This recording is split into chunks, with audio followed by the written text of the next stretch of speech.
On this episode of the Esports Meta, developers like, you don't know what you want. Like, we needed one released every year around the holiday time, and you're going to act like they're not just out to get your money? I told myself I wouldn't buy the game, but here I am. Why isn't it free to play? I don't even see how Charizard really works without like a good hand.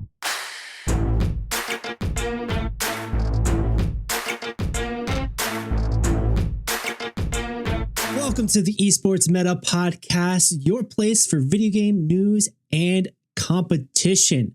It's been a week of a lot of different things. Today on this episode, we're going to be rounding up the past couple weeks of news we've missed. We'll be talking about Pokemon Pocket's release and the meta that's been developing.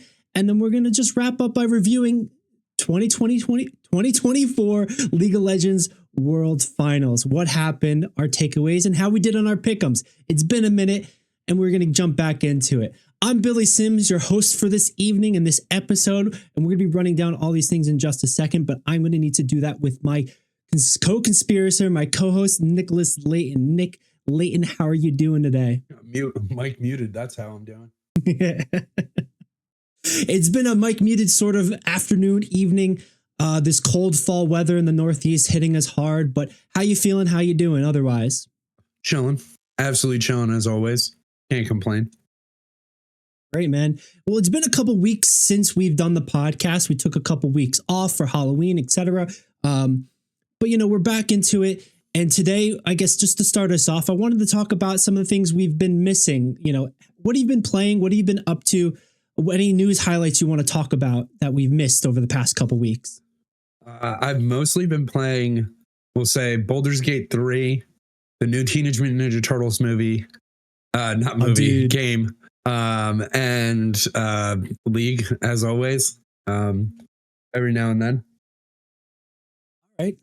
I mean, yeah, coming out of League of Legends World Finals, though, like, have you felt different or, spiced up about it? Or is it a little down the dumps? Any sort of like change in perspective of playing? Or is it just straight D-Gen League of Legends, just like grind it out?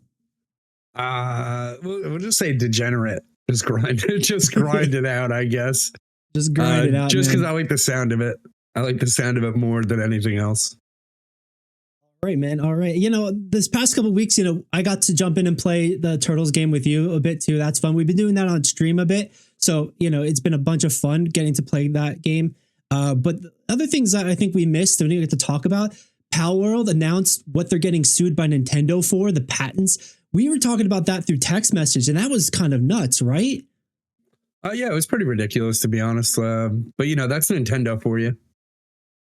And I'm sure, it seems. Go ahead. Sorry, yeah.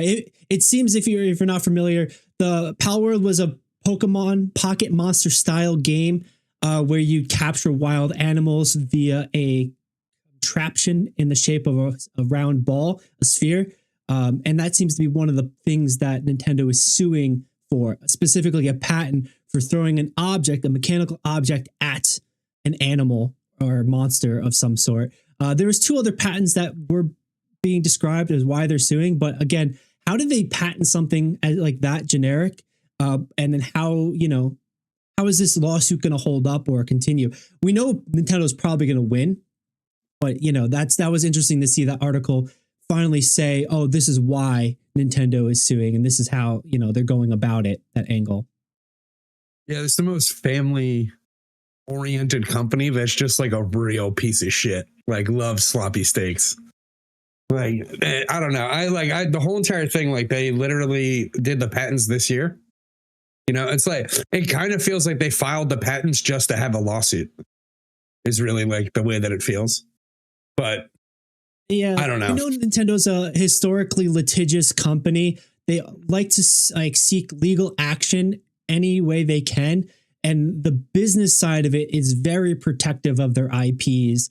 And that's all like a good way of saying, but on the back end, Nintendo has had a pretty shady past of bullying and like pushing around, especially with video games. And then the front side of it is like big smiles, Mario, big smiles, Pikachu, and Link and Zelda and Donkey Kong and all the different things.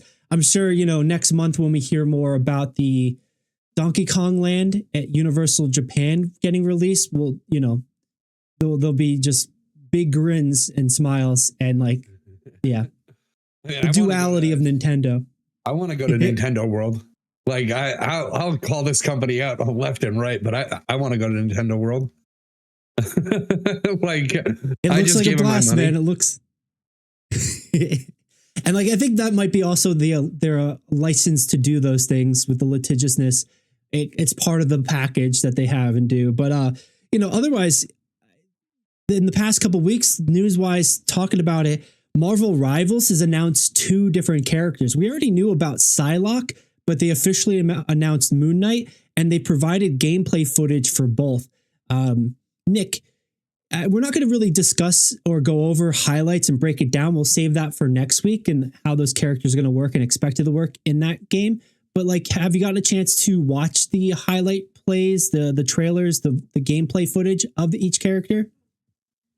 I didn't catch Moon Knight's, but I did get Psylocke's, and I don't expect much from Moon Knight's gameplay trailer.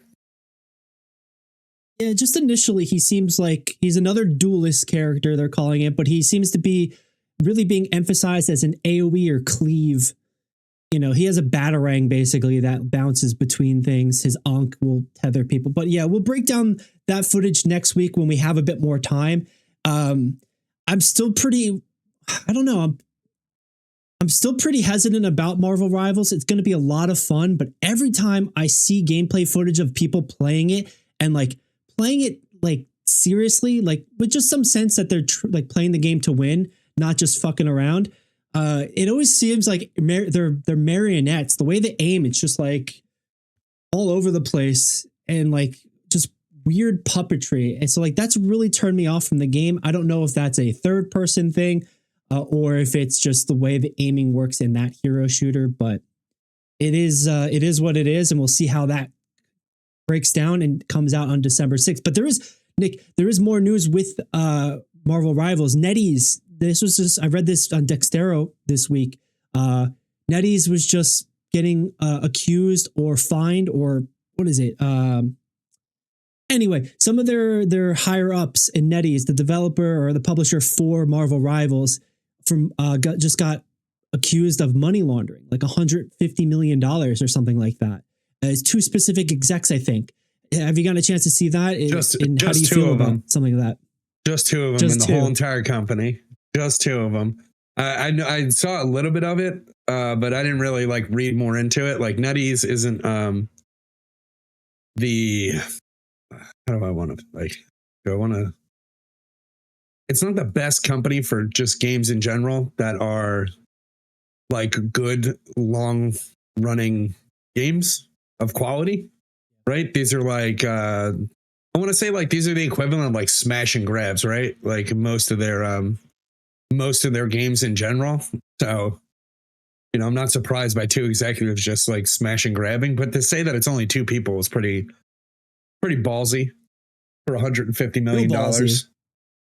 Yeah, it's something north of 150, and to kind of do that, it's an interesting thought. I'd like to see more about it, what the details are. It is just sort of coming across. We're just discussing a little bit of things we've missed over the past couple of weeks, but we'll try to dive in that deeper a little bit later and see what kind of details we can see, what's going on with that. Because I do agree, NetEase doesn't exactly have a great reputation when it comes to like a good guy game developer. They're sort of known as a game developer that just like squeezes blood from a stone, from the gamers, from the audience, from etc. It's similar to like an EA with their sports games, where they're not really delivering new products, and then they're just finding new ways to monetize, right? Like with Call of Duty, here's a $6 reticle that's a smiley face, and it's just neat by itself, but $6 for ones and zeros, like it doesn't feel like there's a lot of value in something. And we can talk about that fully in depth, and we have in the past, but it is all about creating value for people. It is about creating a progression or a sense of just playing the game, wanting to buy the game, do the thing, and not feeling like you're scammed and not feel bad. So like, I don't necessarily want to shame people for buying stuff in games that they like and hobbies, but there's a difference. You were telling me you played Summoner's War, and like that's been one of the best like good guy games even though it has kind of a weird I won't even say the reputation. good guy game thing. The good guy game thing is crazy. It's just that it's the least offensive when it's coming after my wallet. Like I've never really felt the need to like spend money in the game. I've only wanted to spend money in the game if I've ever spent money in the game. And I think I've bought like maybe $40 worth of stuff, maybe a little bit more, but I've been playing the game since like, I don't know, like a pretty long time. Like, and also it's like a unique, right? Yeah, it's a, we won't say like unique gameplay, but we'll say like it's an IP all its own. Like not every IP that you're in contact with needs to have a mobile game. And that's basically what NetEase is like a culture vulture for video game franchises.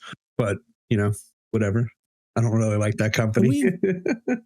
We've talked a lot too with like about not Marvel Rivals of Aether 2. It's a fighting game that just released about 2-3 weeks ago.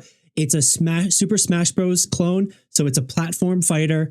But like the practices and the way they've released have felt better, where people want to give them money. They've been provided value. They're, you know, being guaranteed free characters, a good development line, a progression of play.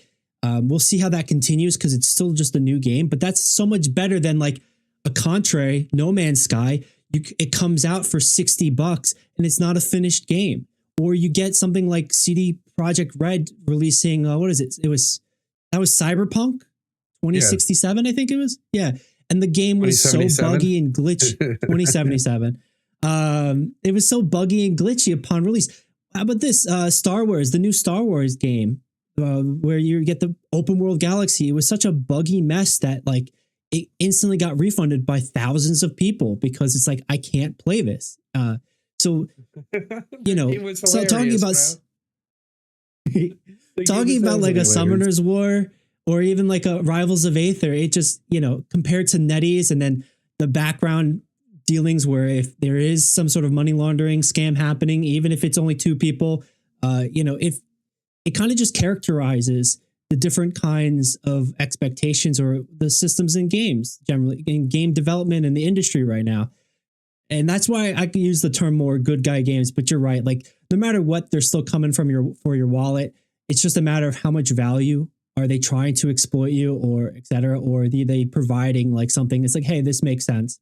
But you know, that's a big conversation and a lot of stuff, you know, kind of tethers from that. But I want to tether us into the last thing that we missed these past couple of weeks that we were on vacation.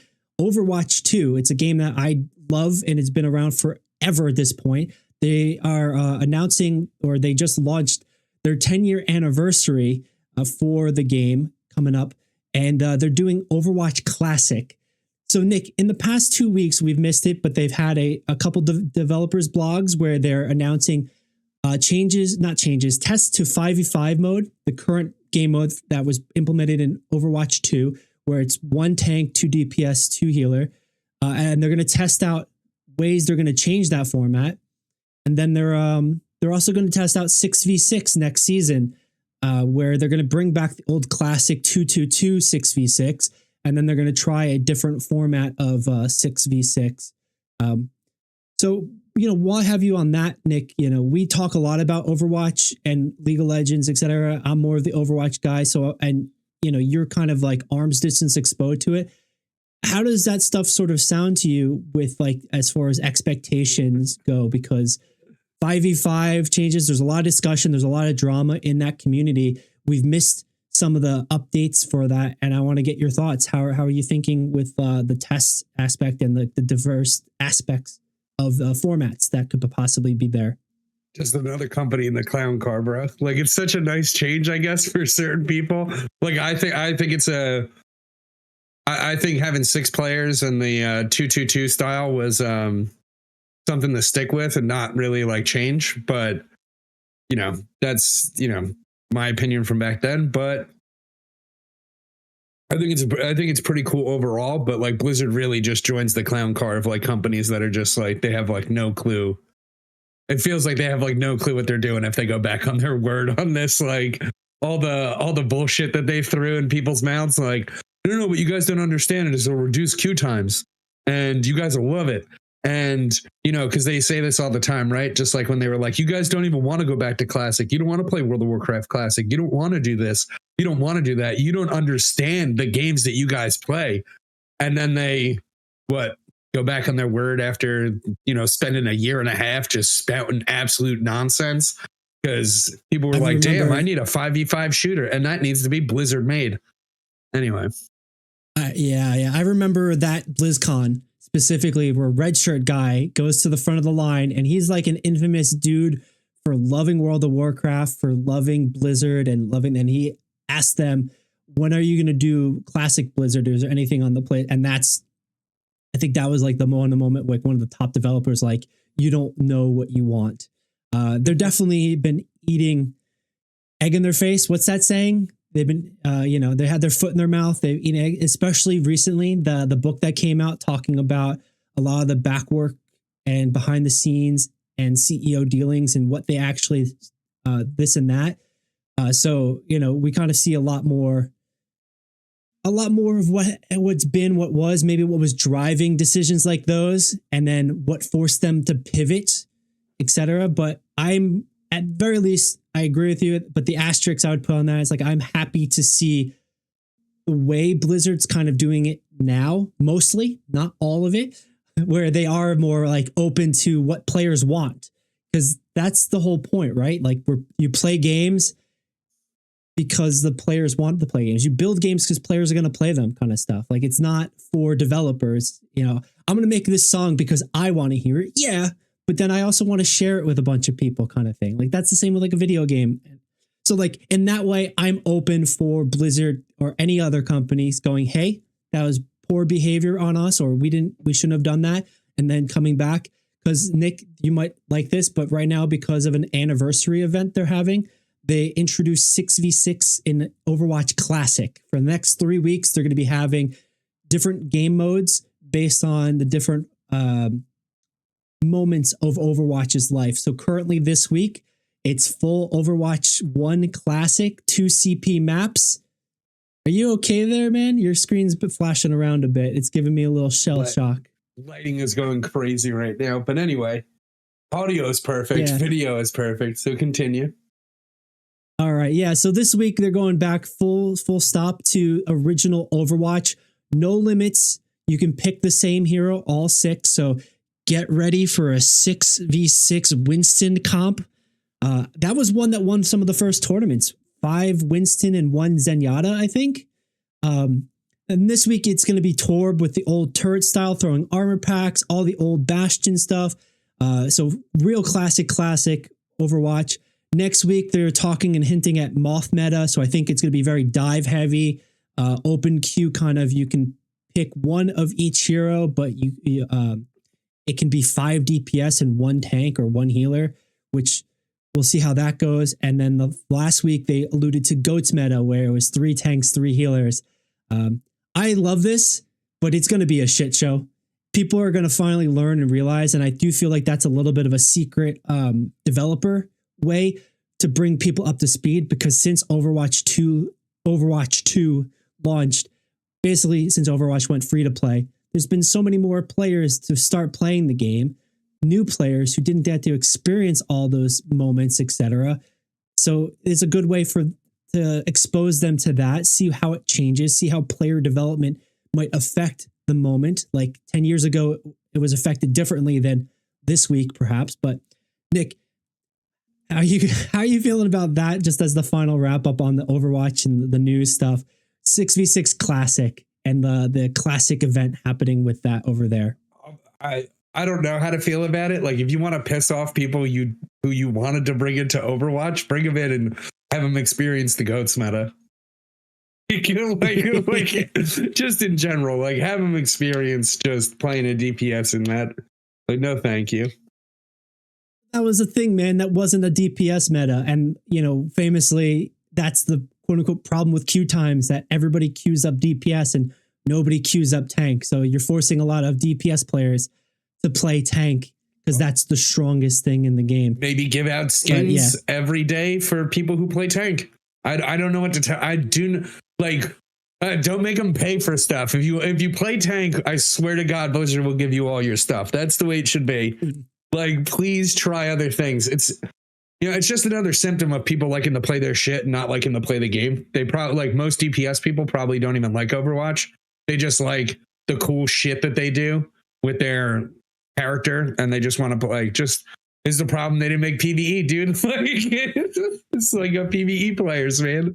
But I don't know. That's it. That's the way it always feels.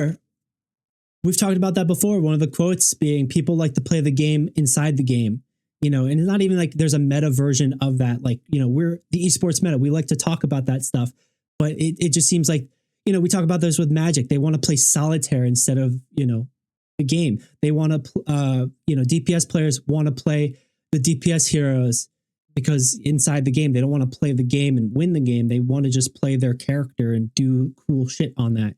And like, can't say I blame them entirely, but there is a point where it has proven to be a bit toxic. But in the same way, some of the developer mechanics, Brig being super broken for a while, also doesn't help that kind of thing. So it's a weird kind of Venn diagram of overlap of where the problems might lie in that. I'm open for this. I'm excited for it. We'll see how this goes.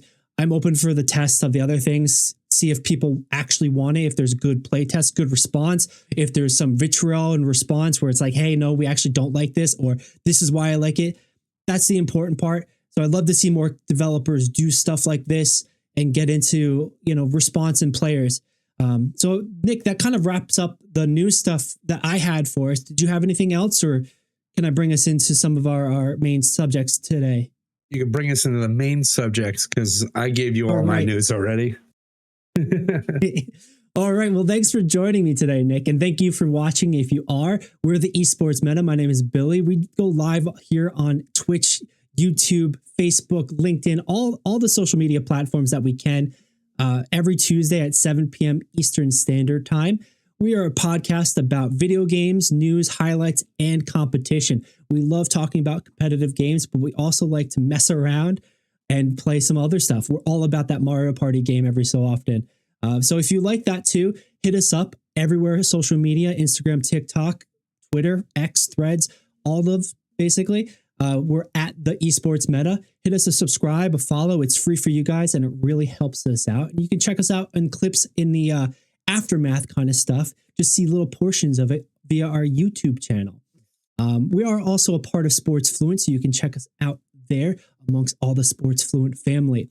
Thanks for joining us. Today, we're going into a bit more about Call of Duty Black Ops that released just recently. We'll be talking about Pokemon Pocket. The meta has been shifting over the last 2-3 weeks since the game has released, and we'll be discussing the strong cards to be going after the decks we're seeing and how the game is faring in this current trading card game world. And then finally, League of Legends Worlds Finals happened 2-3 weeks ago, November 3rd, I think it was, Nick. And we're going to be recapping the last 2 weeks of games and the finals, and then our pick'ems, how we did, how we were looking towards the end there. So let's get us started. And I'm going to bring us into a developer that we were just kind of talking about, and definitely exuding the style that we were just talking about, where they have a mindset about incorporating the players and making games for gamers, making it for people who want to play the game. And that's Supervive. Just this week, they announced an open beta coming on November, coming on November 20th. This is a top-down battle royale game where you pick a champion, drop in with a team of 4, and then kill monsters, creeps, and bosses to level up and acquire gear to be the last team standing. Now, I think there's 20 teams that drop in every round, and it's been a lot of fun. We've got a chance to get our hands on it, have some playtime on it, and they announced an open beta, so everybody who is interested can get a chance to play. So Nick, if you're ready for it, we're going to throw this video on screen and start watching. Let's do it. Here we go. Yo, by the way, that game is actually good. Hang on the train. Hang on. We're going to get it. That is accuracy. It's going to be a fest here, by the way. Get ready.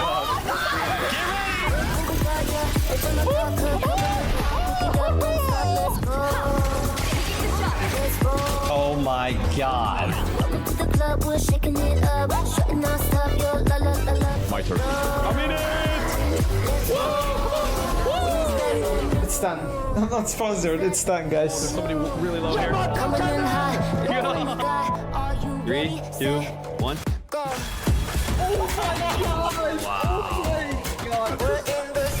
Oh my god, guys.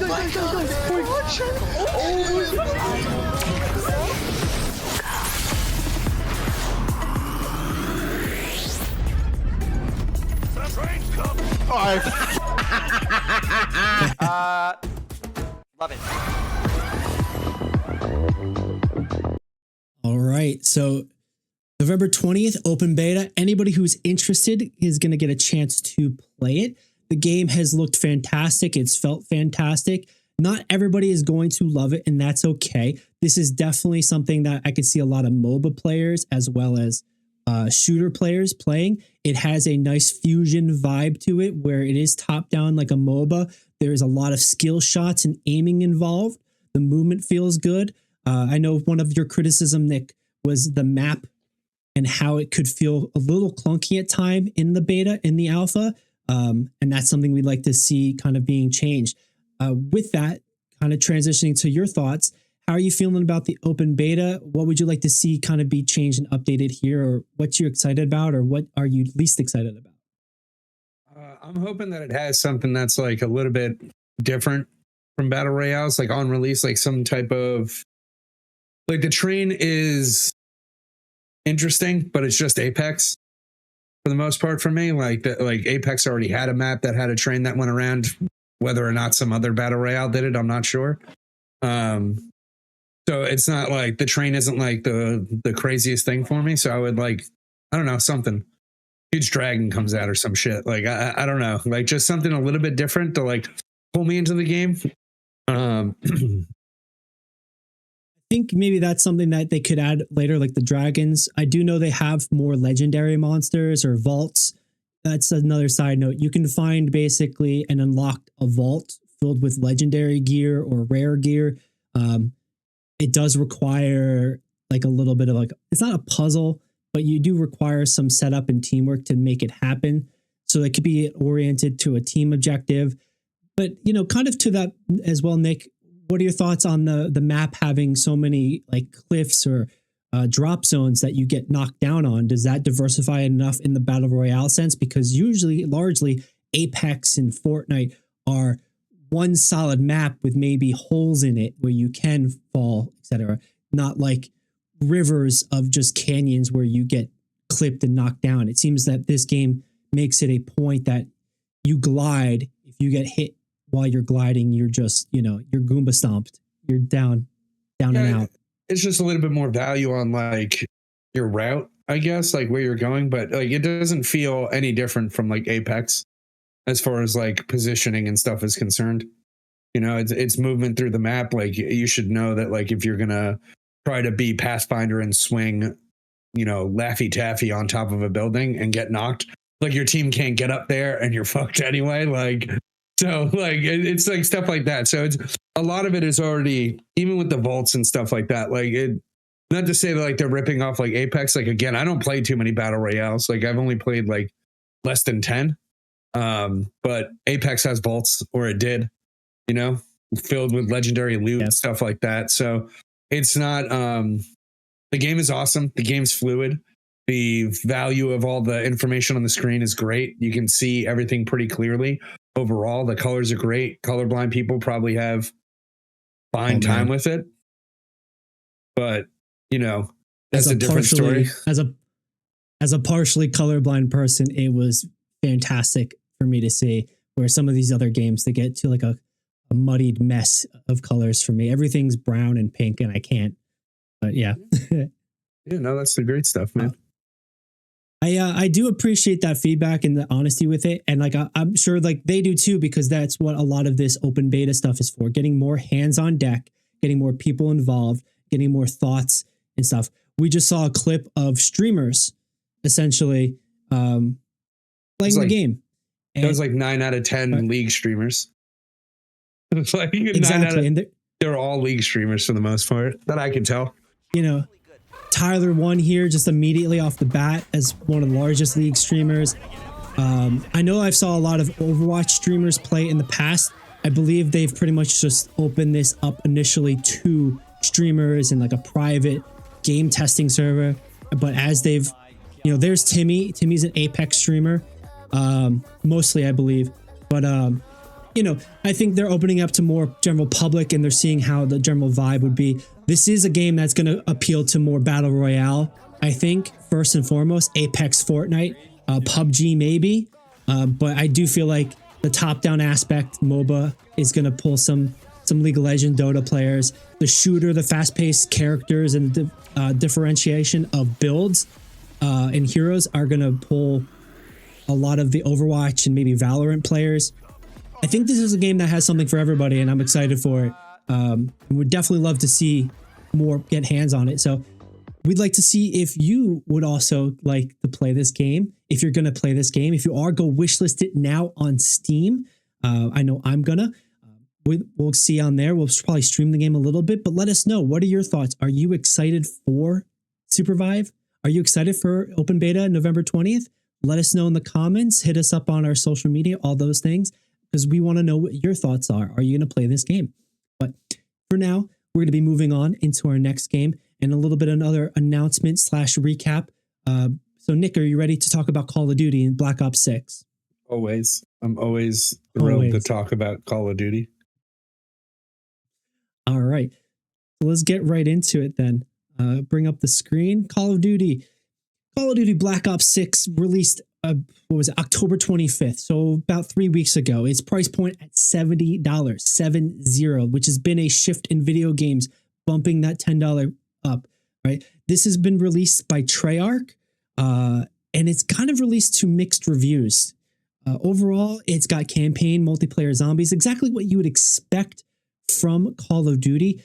But generally speaking, Treyarch has been the developer to save the Call of Duty franchise through all the friction and frustration. And it kind of seems like they are and they aren't here. The mixed reviews have leaned positive, but have generally also stayed mixed on Steam. There's been a lot of different install errors, issues with launch day patches. You know, so is more of the same you'd expect from Blizzard, from Activision, from Battle.net, from Call of Duty in general. Here on screen, we're seeing, you know, the stuff they're trying to sell as far as why it's cool, battle passes, as they're going to continue to do competitive seasons. They're going to probably introduce this into the competitive, esports scene as well. A lot of cosmetics, but you know, at a game that's already $70 and the Vault Edition, you can see here, $100 collector's edition. I think there's a lot more skepticism and value, like we were talking about before. I'm sure it's cool. I'm sure it's fun. And the people who love it really probably love it. But, you know, Nick, how are your thoughts here? Just kind of, you know, talking about Call of Duty or Black Ops and this newest version of Black Ops 6. How has that sort of come across your space and your, you know, perspective? I mean, from what I've heard from the people that I know that play Call of Duty, the campaign is great. Like that's what I've heard. Like the multiplayer's, you know, Call of Duty with glitches. So I don't know, man. I like, this is one of those situations where, like, what did you expect? They release a game every single year. Sure. Like what? Like, I hate doing that to like about like a lot of subjects, but like, come on, dude. Like, we needed a fucking Call of Duty every year. Like, I don't really want to curse, but like, god damn, dude. Like, we needed one released every year around the holiday time, and you're gonna act like they're not just out to get your money. I don't know what the complaints are supposed to be. Like, are they supposed to be valid? Or are they releasing the exact product that everybody knew that they were releasing, and they released, and you bought this shit, you slurped it up like you were licking it off the floor like a dog? Like, I don't know what to tell you. Like, man. I want to hear the other point. I think like, that part, why?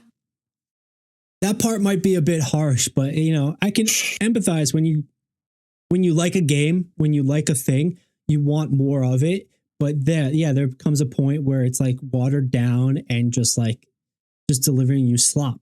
And like, I'm not going to call Black Ops 6 slop. I feel like it is mixed. I've heard good things about the campaign, but I've heard, and this is not people saying it, I've heard it's also short. And like, that's also something that kind of bothers me. It's like, oh yeah, you get 10 hours of a story. You know, I'm paying $70 to play for 10 hours if I'm only like a single player person, right? And so then you want to go into multiplayer, you want to go into zombies, and I've heard good things about zombies. A lot of Easter eggs, a lot of fun little hidden things, which is cool, and that's fun. But you know, like you said, is it worth it? Is it worth paying $7 every year? Is it worth then buying the battle pass? And that's for every individual to decide. But as somebody, you know, who, if you want to play the game, it kind of stinks when like the game kind of sucks or the developers kind of like blah or this. So like, I'm going to bring us over into the Steam page for the game because we can get a little better idea of the reviews and why they're mixed. But you can see, yeah, it came out the 25th. And the reviews are mixed, and people who like the game, especially the multiplayer, seem to like it. You know, and the multiplayer is kind of a sweaty lobby, but that's like the classic thing, right? People talking about campaign being pretty solid, multiplayer trash here, zombies being 9 out of 10, ton of fun. Game runs terribly, drops to single-digit frame rates and cutscenes. So like it is like a bit back and forth, but it does lean positive. Was fun for a week, it's no more fun. And like this is all subjective, sort of like every person kind of stuff, lowest common denominator. So like it's not like subject matter experts, it's just people who are interested and want to play the game, people who love the game. I told myself I wouldn't buy the game, but here I am.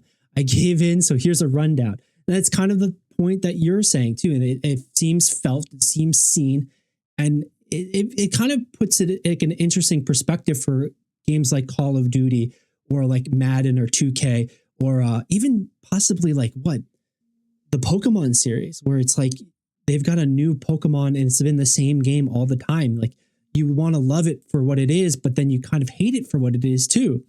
You know, so Nick, just in like that sort of frame set of stuff, does this sort of sway or just bring up any other sort of notes on how you're approaching? Hey, Billy here. Wanted to take a quick minute to let you know a few different things. If you enjoyed the video so far, please consider liking and subscribing. It really helps us out and it tells the algorithm to share it with more people. You can find the Esports Meta live every week on Twitch and YouTube. It's where we film the podcast or hang out, play games, and chat. If social media is more your vibe, check us out on Instagram, TikTok, Threads, or Twitter if you use Threads. Does anybody use Threads? This is a video game community that's excited to talk about esports, so jump into the conversation. Of course, you can find more videos like this here on YouTube. Just hit that subscribe button right there or there. Thanks for watching, and let's get back to the show. No, dude, like these, like I'll tell you right now, like if I'm too honest, it comes off mean. But for some reason, these people don't buy the brand new phone that comes out every year. For some reason, they don't do that, but they want to buy the new Call of Duty. I ran a GameStop for a while. Like everybody who's run a GameStop for a while knows that anybody who buys Madden, 2K, Call of Duty, any one of these people, they eventually complain after they want to return the game or you want to sell it back to you for $30. The game went on sale 3 weeks after it actually released. These are shit products that are pushed onto people. And it's through like FOMO that you're like missing out, that you're like, oh, I'll give them my $60. And they're selling it every holiday season, like clockwork. Yeah. Like it's literally November, early November or late October. And for Madden, it's in August. Like I don't know what your point, like why sell me on why to buy the game as a person who buys the game. Like sell me on why you're hyped about these games besides like new graphics, new what? But I don't know. I'm like pessimistic when it comes to these games. For sure. And I think it's a bit of a healthy skepticism, especially coming from somebody who ran a GameStop store for years or a couple stores for years. It's something you do repetitively see. You do experience of that. And like you wonder why even some of the same people end up year in, year out doing the thing. And I do think it's because they like the game a lot. They want the best of it. They only see the best for it. They see potential than the actual.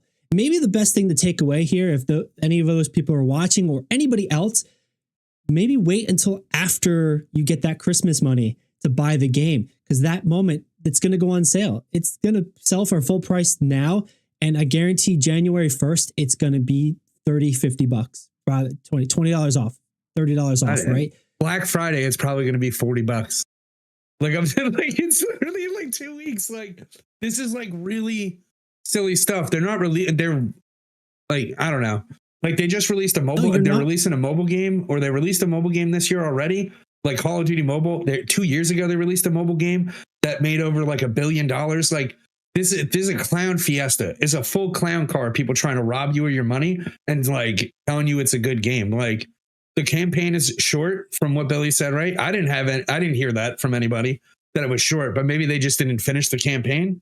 But you know, the campaign was cool, and Call of Duty is Call of Duty. Like that's what I'm hearing. It's Call of Duty's Call of Duty. Like what do you got? You got nothing else to say. Well, like just on that topic too, where it's like, I saw that people enjoyed the campaign. They said it was cool, but it wasn't like the best one. And it's kind of like, you know, that top end 5+ score for the campaign. But they said it was 10 hours. I'm saying it's short. They're not saying it was short. I think that's about what you see with Call of Duty campaigns these days. Because after that, or more than that, you get to the same repetitive sort of stuff.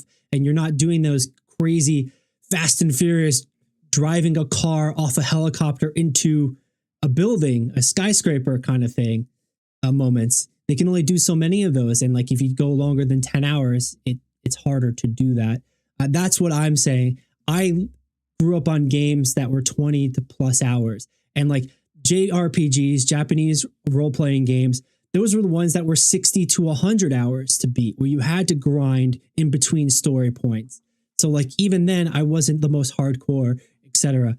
Now the only hardcore games that are like the Skyrims, etc., the Baldur's Gate, where you're putting 100 hours in because it's so immersively poignant in a storytelling sense. So I'm saying that people were saying it was 10-hour game, and I'm saying that was short. But this, like you said, I think that's a good way to talk about it. What do we expect from Call of Duty? What do we expect from Black Ops, etc.? Activision.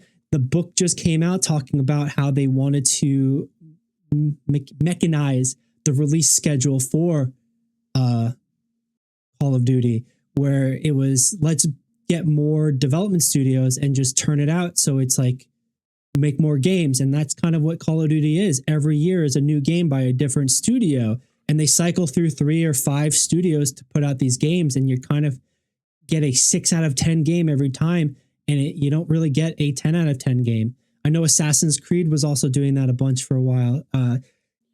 It's a little bit heartbreaking, and you know, especially as the people who like this genre want to be a part of this style of game and like this sort of imagery and IP. It feels good, feels bad, but I'm not going to speak for you guys. I want you to speak for yourselves. Hit us up in the comments. Hit us up on our social media at the Esports Meta. Everywhere that social media is, we are too. So let us know your thoughts. Did you buy Black Ops 6? Is zombies the fun thing? That is the only thing you're playing? Did you do the campaign? Is multiplayer a sweaty lobby as always? Is the battle pass even worth it? Let us know your thoughts. We'd love to hear from you. Hit us up here or on our social media. It's appreciated, man. And, you know, maybe the big takeaway, Nick, here is exactly that. Wait till the game is out for a month to buy it. Wait till it goes on sale, because then $30, hell, I'll pick this game up for $30. I'll have fun playing that, doing that thing. But, you know, that $70 price tag is looking steeper and steeper every time we come back to it. I mean, I think $70 is like, if I were to, I say this to Magic people all the time, like, I don't see 60 to $70. Like, I see that as it's fine. Like, if we were to talk about like how long it's been $60, like, I don't think that we would actually like really have any problems with it. It's the same thing with like the Magic packs being like $5 instead of $3 now. They were $3 20 years ago. You know, they were $60 for a while, but they didn't go up. They used to be 40 before that. Like, they're gonna increase in price based on inflation. Like, you're not really paying any more for it. It's just that everything else is kind of like crazy expensive. That you're probably just like, oh, this game $70, $10 more. Like, I don't know, man. I don't know. These are some weird times. I remember a story I heard when I was working at a game store about 20 years ago, where I think Funko Land, which was an older video game store in the 90s, that's went defunct like Blockbuster. But at one point too, they were saying, you know, you don't make money off of selling a $60 game. At that point, the games were like $50. There is little room for profit, like $2 to $3 on that. So most of their profit is made on the was it pre-owned? They like to call it now. But generally speaking, they wanted to bump up the games to like $120, $150 relevant to inflation at that time, you know, and that of course feels bad, but right now $70 to me also feels bad because then they're turning around and with the other hand asking for money for skins, for battle passes, for DLC. Some of these games don't even finish and then they're asking for more money to finish the game. What was the New World, the Amazon game?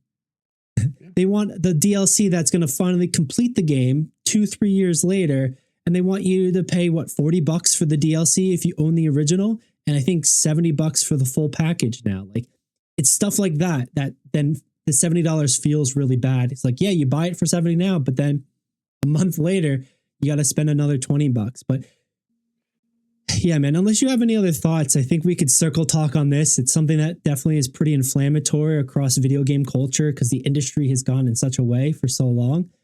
So unless you want to like just sort of add on any notes to the end here. Why isn't it free to play? Like it's kind of like, especially when they treat it like a live service. You're right. Yeah. Just whatever. I don't know what to say. It's a fair now. question. That's a lot of the models that businesses and developers have gone into, generally because they feel like it's more profitable too. But Call of Duty is still selling you a thing for $60, $70 every year. And like, granted, I'm not going to completely shit on this game. It's had mixed reviews. It's average, above average. And if you like this kind of stuff, you're going to love this game and it's going to be worth it to you.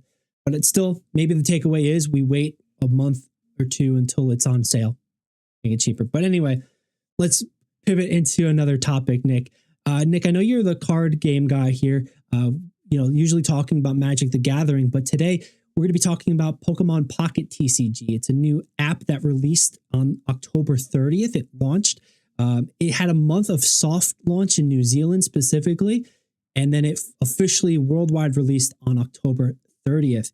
The game is it's a card game in the Pokemon IP that has been a simplified rule set from the traditional card game.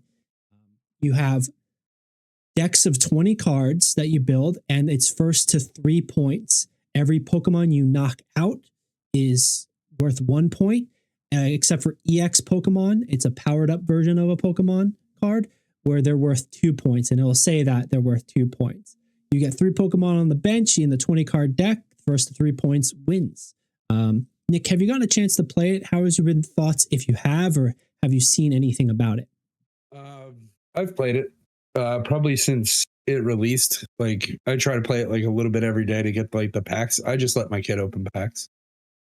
That's pretty much it. Like complete honesty, like the gameplay is exactly the same, except it feels like worse being a Pokemon TCG person, but that's only because like, I don't know. It just doesn't. It's entry level. It's doing exactly what it's supposed to be. It's supposed to give you a feel for what the competitive avenue is for Pokemon. It's not supposed to be the premier place for Pokemon competitive, but like, it's solid. Gameplay's fine. Yeah, I think that's a great point to put it. And like something I forgot to mention in a little bit of a warm up introduction here is that this Pokemon Pocket is I don't want to say it's a watered down because I still feel like there's depth and complexity, but it seems to be a different format than the Pokemon TCG, the traditional card game that's been around since Pokemon released in Japan, basically. This format is more for new players who don't want to go full on in, and for collectors. They're offering, a pretty generous upstart and onboarding with a bunch of packs. I think you get up to 30 packs by playing the game through the tutorial. And then you get 2 packs a day. So a big aspect of that is getting to open it. Like you're saying, you're letting your kid open the packs, and that's got to be a ton of fun for them. And then beyond that, you've got the collecting aspect where you do have the art that's always been iconic with Pokemon. It's always been pretty crazy. It's super nostalgic, especially people our age. Back in the day, it's like, oh man, I've got that first edition Charizard. And like now we hear that first edition Charizard sells for $100,000. So like in that way too, it's pretty meaningful and how it's able to captivate the audience in the different ways. So this app is absolutely doing what it's supposed to in that simplified version of the card game. Yeah, so from there, I just wanted to talk a little bit about the meta, what we're kind of seeing, because I personally feel like this game has had some complexity and depth. It's not quite the level of the TCG where you have the 6 points, the 6 prizes, and the 60 card decks with energy cards in the decks as well. But I do feel like there's a lot of layers to this, and it kind of simplifies the strategy on it, basically. So I wanted to talk a bit about that meta, how we've seen some tournaments, and go through some of the powerful cards and why when we get through this in a second. But I want to start us specifically with the tournament scene. Let me bring up, let me bring up this screen and talk about the tournaments coming up and talk about the tournaments that have passed. But it's been about 3 weeks, just under 3 weeks since the game has launched, 2 weeks since the game has launched, maybe going into the third week. It's been about 6 or 7 weeks since the soft launch. We are seeing a ton of tournaments going on. Here's a list from limitlesstcg.com of tournaments going on where you can register for and the player count. This one tournament here has 574 players, way more than what they're supposed to, right? Like as far as what they're expected to have. There's a whole list happening, 13th, 14th, 15th, 16th coming up of being played. So there's a lot of demand for these tournaments, a lot of players going in and playing the game. And then the last 7 days, here's the last few tournaments, top 16 players, almost 500 in the Pikaverse Poke Cup. We're seeing a lot of diverse tournaments, a lot of representation happening in the different places across the world playing this game. People picking up, people joining in, people who normally wouldn't play a card game getting their hands on it. So like, I do want to spotlight that first and foremost. And of course, when you have these people playing these games, you're going to then have those people jumping into specific kinds of stats. And thankfully, the community is also on top of that. So switching right over here, Ursaday has been providing on the Reddit forums a breakdown of the decks that have been playing in their tournament. And, going into who's winning and who's being played. So, overall, just straight up here, I'll go into the cards in just a second, but I want to kind of give us an idea of what we're going to be looking at, what people are playing. In Ursaday's tournament, you got 34 decks, 28% of the decks being Mewtwo EX decks. Then you've got Charizard EX decks, 17 decks, which brings us to a 21%. Pikachu, 20%.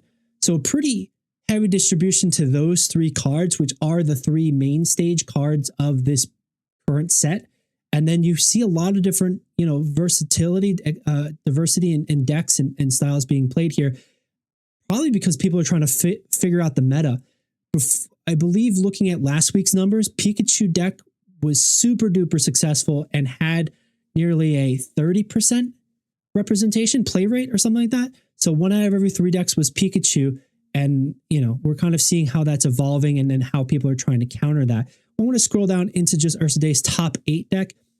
We had Pikachu EX Raichu winning, Pikachu EX with Zapdos taking second place. So that that mirror match, I think Raichu had the edge in that, and we'll go over why in a little bit, what makes those cards strong. Then Mewtwo EX Gardevoir as third place, Pikachu EX again. So Mewtwo, Marowak, Mewtwo, Charizard. Again, Pikachu and Mewtwo really dominating as far as win percentage goes here, but as far as decks being played, it seems like it's pretty up in the air. And overall, we'll see how that overall changes. So with that sort of numbers, Nick, I'm going to bring us back into the talking screen where we're going to talk with each other. Any sort of thoughts, any sort of numbers you want to look a little bit more into, or sort of aspects that are expected or unexpected? No, I think one of the standouts for me for the game itself is that you can't multi-build for the most part. It's pretty much got to be like a singular energy deck because of how random the energy is. You don't really get a proper distribution between them. So you can't play cards like Dragonite, or not Dragonite, but like Dratini and stuff like that. So you end up in like a really pretty big disadvantage if you like mix your deck for the most part, especially like just based on energy alone. So, that's something to like really look at, is that every single one is a singular. We're only making one type decks for the most part. Somewhat fair. I think that might also be kind of represented here if we take a look at the win percentage and the percentage played right here. It's again Mewtwo, Gardevoir, Pikachu, Zebstrika, Pikachu, Electrode, all single energy, single type energy. Charizard, Moltres, Starmie, Articuno. Generally speaking, those are the decks that are succeeding now. But I would like to kind of throw a little bit of a back and forth point on that, where it's like, maybe that's also because we're still early in the meta. We're still early in figuring out these cards and what's strong and what works, because I want to actually go over a few cards, what we are seeing already and what we haven't seen already that's showing some promise that people have figured out and haven't figured out. And maybe that's the point. I don't disagree. I think it is harder to stage a multi-energy deck. But generally speaking, it looks and feels like people have figured out that aggro style deck, and people have figured out that single energy type deck now. Psychic energy just for Mewtwo and Gardevoir, and we're going to pump Mewtwo because he's our big boy. He's our big meaty man, and he's going to punch you in the face with his mind, kind of like style and strategy. So like that's a little bit of a counterpoint on that. But if you're ready for it, Nick, I'd like to break us into more specifically some of these strong cards. And this, I have to look at my notes a bit more when we share the screen. But if you're all ready for it, Nick. Yeah. So this is currently organized by the different typings, and I'm going to just kind of wiggle through and kind of spotlight some of the better ones currently. Right here, there we go. That's a better screen for it. Venusaur EX seems to be a good counter to Pikachu right now. 190 HP with that 4 energy giant bloom that heals for 30 damage. So this is a tank. This is hard to kill, but it's really hard to power up. You really do have to throw a lot of stuff. Grass does not have a lot of throw more energy on other Pokemon type mechanics.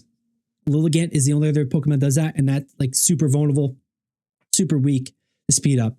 Also, just currently, the retreat is a cost of 3. So if you put this Pokemon up, it's going to get knocked out. It's very hard to get rid of it. If you do, you're putting yourself at like a huge tempo disadvantage, a huge energy disadvantage. But this has looked like a counter for the Pikachu meta because Pikachu can't get through the bulk fast enough for Venusaur to, put some punches in, basically.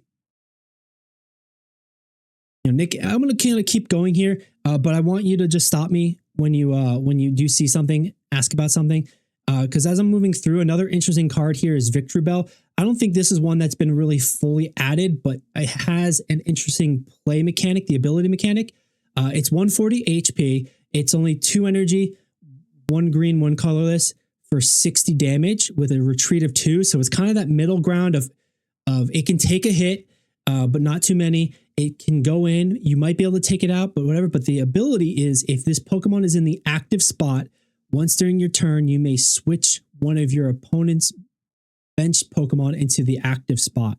And that's really, really important when you want to secure a kill. So maybe like a Victory Bell is somebody who you throw in to like just get over here kind of Scorpion moment. It hasn't been played in any sort of significant way from what I've seen in the meta, but like this is an aspect that I do feel like we might be able to start seeing, especially on those all-in cards where it's like you need that Charmander to stay, strong, get strong. If Victory Bell gets out first and pulls them into combat, they're kind of boned. Yeah, I mean, he looks pretty cool, but the big problem is just not getting like 2-shot with the game right now, right? Like the decks that are popular, it's either you're getting 1-shot or 2-shot by things. Right. The only counter, not the only counter, but one big counterpoint to that is like, yes, the style of strategy currently in the meta is we're going to build up one big monster, one big Pokemon, and put all our energy in them as fast as we can, as best we can. And we're going to do some strategy to keep them alive. But I think we're starting to see a little bit of a evolution in that mentality too. So another strong grass card here is the Executor. People are realizing that this has been a pretty strong card and can be pretty powerful because it operates in a much faster tone. We saw how the Venusaur takes 4 energy, 2 grass, 2 colorless. And that's going to be something we see with Charizard, with Mewtwo. Pikachu is a different story. We'll go over them in a little bit. But here we have, Executor EX, 160 HP, only takes 1 energy, but you have a bit of a randomness to the damage they do. They do 40 damage, but you flip a coin, you get another 40 damage. So it'll average maybe, if you want to do a true average, it'll average 60 damage. But generally speaking, high rolls 80, low rolls 40. You're still putting pressure, but that's quick, man. You're getting 160 HP, stage 1 evolution, so like turn 3, basically. And you're putting out this much pressure. The other downside of this card, and Nick, I want your thoughts on this in a second, his retreat cost is 3. So if you put him in, you're almost like expecting not to take him out, right? Yeah, pretty much. Like, unless you have that trainer card that reduces it to like 1 or reduces it by 1. I can't remember if it's like complete reduces to 1 for the escape reduced cost. by 1. Oh, X speed reduced by 1. Yeah. So, it's going to stay in there, but like, that's the thing. Like, it's in order for it to be really compete with like the other guys, it needs to be able to hit that heads 2 turns in a row for the most part, like 3 it needs to just get out. It needs to just get out before them, right? It needs to like jam them up, right? Because I think it's going to rely on the strength of being quick, 1 energy. Like Ponyta's like Rapidash is like the same thing. Does like 40, except it's not an EX monster, so you don't lose an extra victory point off of it. And it has I think it's like 90 HP or something like that. So it does kind of like get like 1 shot from like Pikachu. But it's quick and out there and gets that, So I'm gonna nerd out a little bit. Pikachu does max 90 without any sort of power up. I think max 100 with Giovanni, the extra 10 damage, right? So I think Rapidash is 100 HP. This one's 160. So they're both 2 hits from Pikachu, right? And like Pikachu's probably your biggest threat with that. Otherwise, just sort of talking about like the Pikachu into it, like Rapidash would survive that hit without that Giovanni. It's only costs 1 and it is a power up. And I think you make a great point. And I think that's what a lot of people are learning. A lot of people were all-inning with only EX cards before, but now we're also seeing the decks get a bit more diverse. And like, they're also like playing variants of it. Like the Executor deck, I believe will do 2 normal Executors here and then 1 EX. So you have the option based on your scenario to play it one way or the other. This is still a pretty beefy card, 130 HP for the 1 stage evolution, only costing 1 energy to get it online to attack, but same sort of mentality. 30 damage, flip a coin, does 30 more damage, so max 60, and low rolls only 30, and the retreat cost is 3. So it's a big boy who's going to stay in and kind of just keep hitting you, but the thing is, if you get this out quick, you can jam them up, you can put some pressure on and start being a wall to build up your own guys as well. So like, I think the strategy here is starting to be deciphered. And I think it's from that mindset you just talked about there, where it's like, hey, he's going to cost 2 points if you knock him out, or this only cost 1. So is Rapidash better or not? And I think that's where the diversity of choice is really getting to the exploration now. Definitely not a bad catch, not a bad thought on that. Moving down into a little bit more of the meta, we're seeing the Charizard. Charizard so far, the main Charizard card, 150 damage, 4 energy, 2 colors, 2 fire. Not really great for a multicolor deck. 150 HP, so he's a big boy. 2 retreat costs, not bad in and out, but he's you have to find him in your deck. It's a 3 card evolution, the stage 2 evolution. But the EX has been the one that people are really making moves with. 180 HP. It costs a lot of energy to get him online, but when he does, oh boy.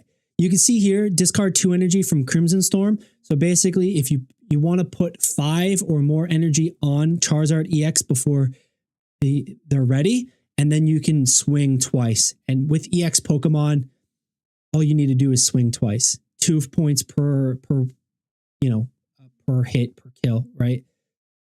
So like that's been a lot of the strategy, but that's also then moving just very briefly, quickly between these, where Ninetales, same idea. You discard an energy for Flamethrower, but it only costs 2 and it does 90 damage. 90 damage, 1-hit kills a Pikachu. No, it doesn't. It's equal damage to a Pikachu with a full bench. And it has 90 HP, so it's a little bit fragile. It's not going to be knocked out by those Leak Ducks with 40 damage. It's not going to be knocked out by those Rapidashes at 40 or the Starmies, Staryus. But then the second evolution of a Starmie EX, 90 damage on the dot, is making moves happen. So it is a little bit vulnerable, but it does a lot of damage here. So Nick, this seems to be more of a strategy of, I'm going to get this out quicker than you can get started kind of combo here. Does this sort of like impact or shift some of the thoughts with maybe that deck building? Because it does seem to appear in the different colors as well. I don't know.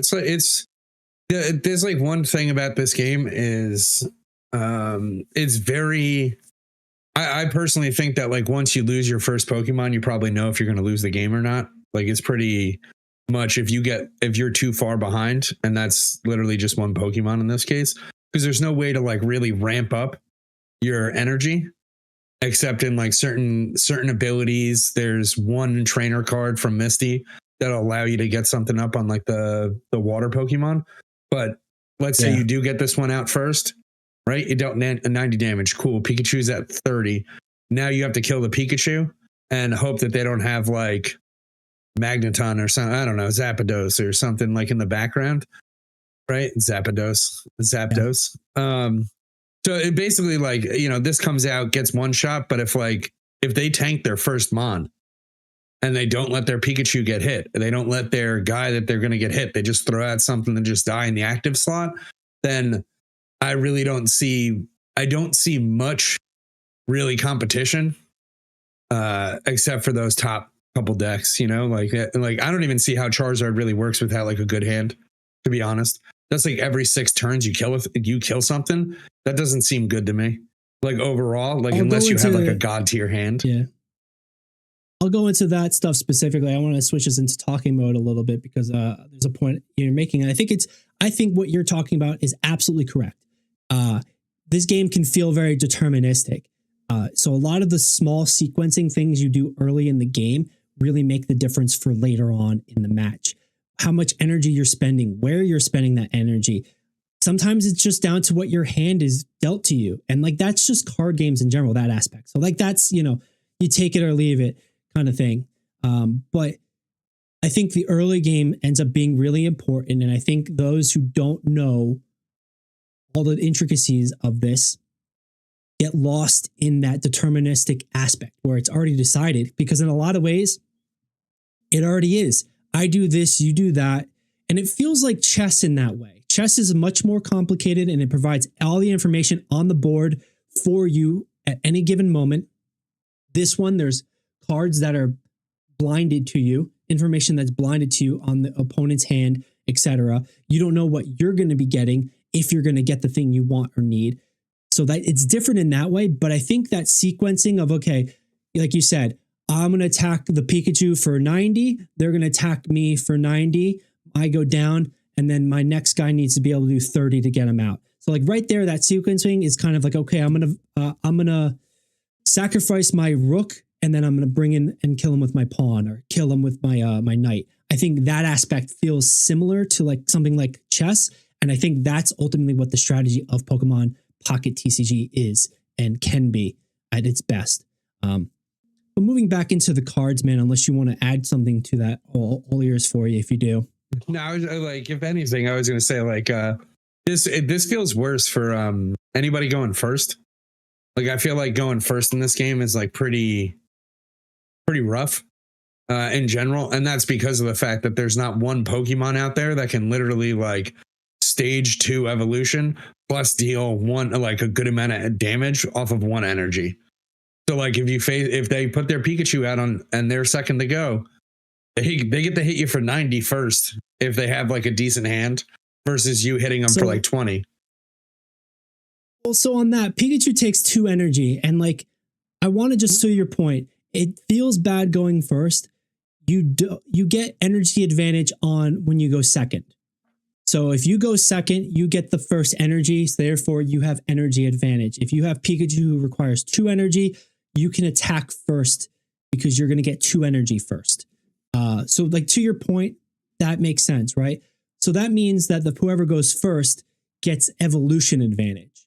And then the question in that, of course, is a couple of things. You know, like you asked, is a stage 1 or stage 2 Pokemon able to make up that energy disadvantage?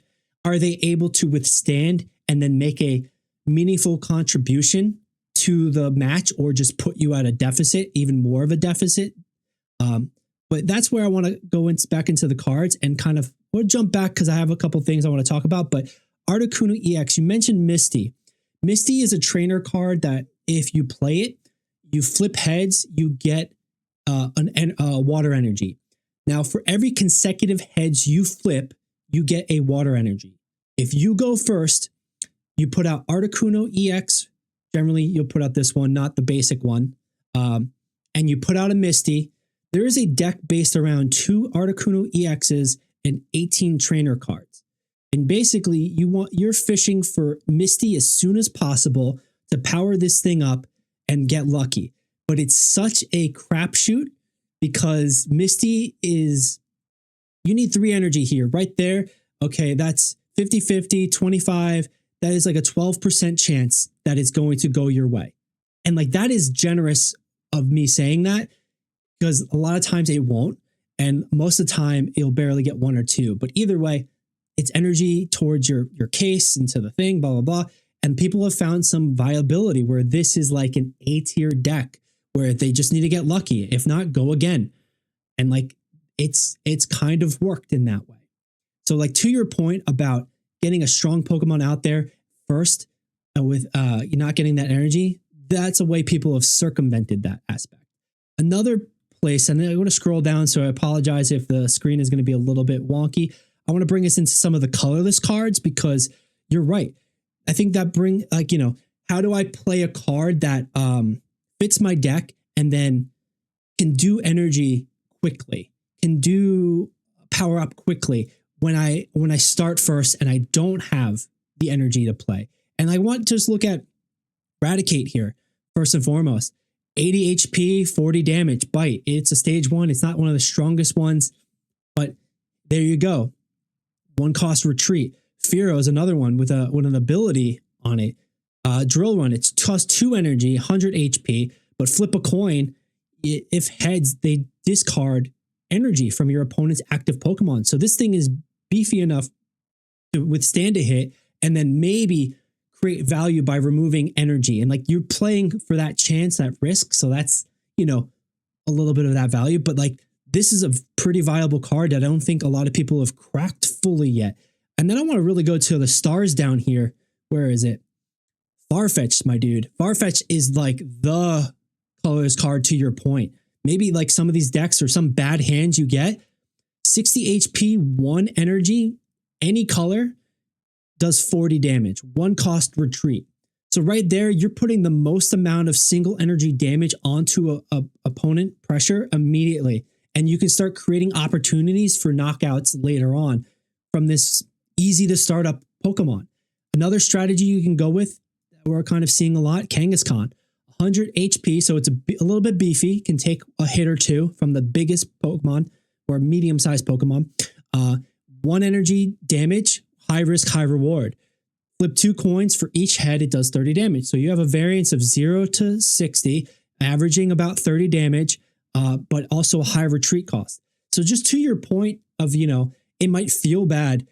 Maybe this has been the stuff I think to solve that and like start being executed in the way against those quick Pikachu decks or those big beefy Mewtwo Charizard decks, man.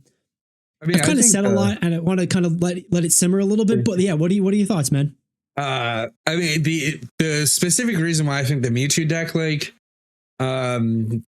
is able to recover from going first is because Gardevoir is able to pump up mana onto itself, pump up energy onto itself. There is no math equation that pumps out where if the Pikachu deck goes second with a decent hand, where you're not in the hole without having something like that, because it's brutal. It's just brutal. There's not one Pokemon that can withstand the turn, literally the second turn. You can maybe eradicate it for 40, right? But then it's at 80 HP, and then where's your energy for your guys that deal 80 damage? Pikachu's literally killing another Pokemon, so you got to put out an EX just to absorb hits, then try to actually swap the EX out, but they're all at free energy costs. I think it's a real pun. Not to be negative Nancy in this one, even though I'm negative the whole podcast, right? I don't see an actual mathematical way to overcome Pikachu going second without having the Gardevoir to be able to just come out and say, it only takes me 2 turns to get 4 energy. Well, the thing that you're specifically talking about is something that we're kind of seeing with the tournament results. I'm going to go back into Day's tournament results, top 8. We are seeing that Pikachu is making a dominant force in top 8 sort of standings. So right here in the top 8 I've said top 8 so many times. There's actually the top 2 are Pikachu, and then 4th place is Pikachu. Then we see 1, 2, 3 Mewtwo. So we see 3 Pikachu decks, 3 Mewtwo decks, and then 1 Marowak, I guess, to try to counter Pikachu, and 1 Charizard. Marowak being ground type, Pikachu's weak to ground. And this one probably tries to be fast with a bit of a medium size Marowak roll to try to hit hard. And then Charizard, which is a big beefy man. I will say, hold on a second. If that ground deck runs Doug Trio with some luck on your side is a bomb ass dude. But that's pretty much that's it though. I'm not gonna lie, I do like Doug Trio in the game, but that's only when you get heads 3 times in a row, and then they're just sitting there going, I just dealt 120 damage over 3 turns, and you didn't deal any. But those scenarios are the very unique ones, but I think they're unique right now because I want to emphasize, sorry, I hit my mic. I want to emphasize, I think we're still early in the meta. I still think people are figuring it out. I still think some people are getting cards and trying to see if they want to play or what works. And right now, Pikachu works. We know that. Mewtwo works. We know that. Mewtwo and Charizard, here, let's go into their deck list. Mewtwo works because of Gardevoir, like you said. The Gardevoir ability is once during your turn, you may take 1 psychic energy from your zone and attach it to the active Pokemon. So Mewtwo needs to be in the active Pokemon, and so he's vulnerable to attacks, and you can just feed energy, and basically you're able to put 2 energy each turn onto Mewtwo, which effectively speeds up, 200% your turn cycle. Mewtwo's Side Drive move does 150 damage, takes 4 energy, but it discards 2 energy every time you use it. So really, you get 2 on them, and then every turn you're able to swing big, and that's how that mechanically works. You get rid of the Ralts and Kirlia before Gardevoir gets in. You put some damage into Mewtwo EX early. You disable this deck.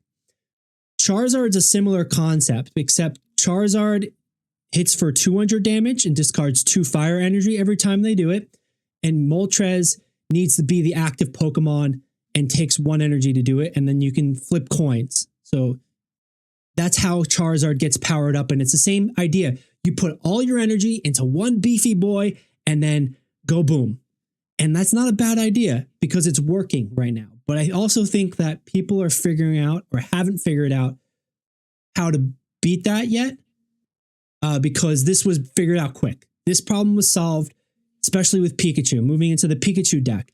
Takes 2 energy to attack, and Pikachu does 30 damage for every Pokemon you have on your bench. So the strategy is you get 1 energy, 2 energy on Pikachu. You fill up your bench. You do 90 damage max, and now you've got this little electric mouse, doing a ton of damage. And you can sit behind the Zapdos wall for a little bit. You can sit behind Pinchurican a little bit, where you can soak some damage, some non-EX points getting lost, and then Pikachu come in and go, I'm ready to fight. Let's go. I was about to say something else, but yeah, I'm ready to fight. And like, that's how they survive maybe the first couple at a disadvantage, and they can try to turn the tempo.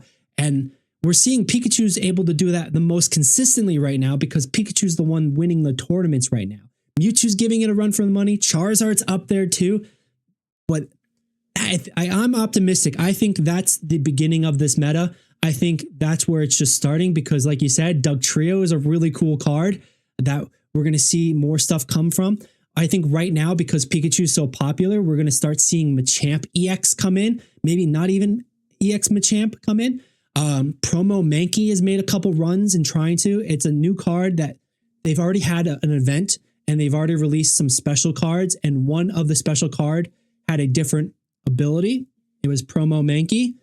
Promo Mankey does 30 damage and 10 damage to itself, but it only has 50 HP. And then when it evolves into Primeape, let me see if I can pull that up specifically. When it evolves into Primeape, if it has any damage on it, instead of doing its normal 40, it goes all the way up to 100. So right there, that's a rock type that can like start messing up that electric type. So I don't think we've totally cracked the meta. I think Starmie's the way to go. Be. The only reason why Starmie is busted, or not busted rather, is because of Pikachu. Like, it's the only other Pokemon in the whole entire thing that can deal 90 on its turn. On your second turn, there's only 2 Pokemon that can do 90 damage without using a trainer. Right? Like, if we don't use Misty's thing, like, it's 90 damage for 2 energy. It's great. Like, and it kills a lot of things. The craziest part about Starmie EX is, 130 HP is pretty nice. So it can take medium-sized hit, maybe 2 or 3, depending on the Pokemon. But it has a retreat cost of 0. So you don't even have to give up that EX 2 points on that strategy. And like, that's what I mean too. Like, I think there's a lot of simple strategy that has not been explored in this. And a card like Starmie is absolutely gatekept by Pikachu right now, but is definitely a monster and probably fits really well in that Articuno deck. You throw a Misty on this turn 1, and you've got turn 2, this 90 damage monster just on you. You're not winning that one. Yeah, I think a lot of this game is gonna probably have to depend on let's say the trainers themselves, because I feel like the problem with this game right now would be it has a similar feel with like Magic, where like the creatures are doing too much. Like, speaking from a person who plays Pokemon TCG, like the creatures do a lot in the game, but then there's also like all the other trainers that you can use in order to like smooth out all the other strategies you want to use, and you don't really have that, so it's very front loaded when it comes to this stuff. But I don't know, keep playing Pikachu, win your games. Yeah, I think that criticism is fair, but I think that's also a criticism. This game is early. This is literally the first expansion they've ever had. It soft launched for a month in New Zealand to a limited audience, basically. And now it's been full worldwide release for 2.5, 3 weeks now. I think the leaked idea is that the next expansion set is due in middle of January. We'll probably see maybe 2 or 3 expansions for these cards come through. So there's still a lot to figure out. And I think that's a fair point, where it's like a lot of the Pokemon are doing most of the work, and the trainers haven't really. There's some powerful trainer cards we'll go into. I want to briefly go into, because we are running long on this, but there's a lot to be said about it. And I think you're right. Trainers and support items could do a lot more for it. So if you're ready, Nick, I want to just wrap this up by going through some of the most powerful cards to expect how the meta is shifting in what we're kind of seeing. So to your point where, some of these decks are pretty slow and bad at disadvantage, this EX card, Arcanine EX, has been looked at originally as being a a bad card or maybe one of the worst EX cards because it does 20 damage to itself. It doesn't have as much HP as some of the other ones. It doesn't do as much damage as some of the other ones. It still costs 2 to retreat. It costs 3 to power up and to actually use. But what we're seeing now is that there's a variant of Moltres Arcanine EX where you're able to power this guy up and he just is able to run through stuff quicker and is able to make some moves a bit better. And I think they also play him with the normal Arcanine, which second stage, 100 damage, 130 HP, does 20 damage to itself. Like it's a similar sort of situation, but you know, it doesn't give up 2 points basically. So like this is something we're just starting to see, and maybe some people are going to be able to crack it. And I want to see how that goes. Rapidash Ninetales has been a deck that's been fast and furious. A Flareon deck is also similar to that. Charizard discarding does a lot of damage, but this is definitely more glass cannon area. It takes 1 or 2 hits and then it's done, but it discards energy. So you need that, like, you need to like top end him, like make him front end heavy with it, or have that energy generation. Scorch was another one that does that. Blastos has been kind of weak, kind of water in general has been weak. We haven't seen anything with Poliwrath, which is counterattack, do 20 damage every time he gets attacked. I'm not sure if that's enough to make, make moves, make something around it. But it is an interesting concept that I think we're going to see more of soon. Krabby Kingler has been similar point where you can have a high variance roll, flip 2 coins. If both are heads, it does 80 more damage. So you're doing 80 damage with 3 energy, which isn't great, but you have a chance to like a 25% chance of getting it up to 160, which knocks out that Mewtwo, you know. Moving into like Seeking, Starmie, we talked about these, but Vaporeon is another interesting one that might work in some sort of like colorless deck or multicolor deck because it only costs 1 water and 2 colorless. It might be something that we see comes through in some of the builds. But Omnistar is the one I wanted to point out to you in this because this is where I think you can start getting value. So 140 HP, 3 energy, 1 water, 2 colorless, does 70 damage. But during your opponent's next turn, the defending Pokemon can't attack. You just lock things down. Not even a coin flip. You just lock it down if you get this Pokemon out. The tough thing with the fossil Pokemon is that you have to have the fossil, then you have to evolve the fossil, and then you evolve the evolution. So it becomes a 3-stage thing. This is the stage 2 version of it, but it's a really neat mechanic. And I think that could be something that helps make some moves in this meta. Greninja is another card to highlight. Basically the thing to highlight here is the Water Shuriken. Once it's an ability, so from the bench, you could use the ability and it'll do 20 damage to one of the opponent's Pokemon. So you can start chipping away at backline. You can start chipping away, do some extra damage at that top end Pokemon. Really, not bad, but it is a 3-stage Pokemon, a 3-level Pokemon, so it takes a little bit to get to. We're seeing Raichu get into some decks with Lieutenant Surge, where basically they're dumping all their energy into Raichu as a last-second nuke and then just bombing them here. 140 damage, discard all energy from this Pokemon. It requires 3 energy to make happen. So like, it is like a do or die sort of all or nothing kind of play, it feels like. Electrode like is another... You're right, like, yeah. That's like 2 turns with Magneton out. Yeah, Magneton is the energy charge, but I think this, once your turn, you may take energy from your energy and attach it to this Pokemon. That's the thing. It brings it to That's why they run Surge. Yeah, and then you can convert it from Surge into that. Mm-hmm. And you get 2 Surges, so you could do it twice if you have them. But yeah. And yeah, it's an interesting style, and I don't think that's really gotten a lot of play except in mirror matches overall. One that we haven't really talked about, but I want to highlight, we haven't seen, it's a very small percentage, like maybe 1 or 2%, Alakazam. 3-stage evolution, 130 HP, so like that mid-size bulkiness. It's 1 psychic and 2 colorless, so this could work in multicolored decks. Psychic does 60 damage base, and then it does 30 more damage for every energy attached to your opponent's Pokemon. So this immediately counters that Charizard that has 5 energy on it. Because at that point, 5 times 3 is 150 plus 60. You're doing 210 damage in a hit always, basically. Same with the Mewtwo, same with that Venusaur. And that strategy that we're seeing, I think the only one it doesn't totally counter is Pikachu. But even then, Psychic 60 damage plus 2 energy makes it for 120 damage. Pikachu has 110, 120. This thing might be the current counter, but it is a little bit weak / it's not getting great representation currently. So maybe it's good against Pikachu, but it's not able to beat some of the other ones as well. But again, interesting play. Hypno is cool. It allows ability to sleep, but it's a coin flip. So really 25% of the time you're able to put and keep opponent's Pokemon asleep with their ability.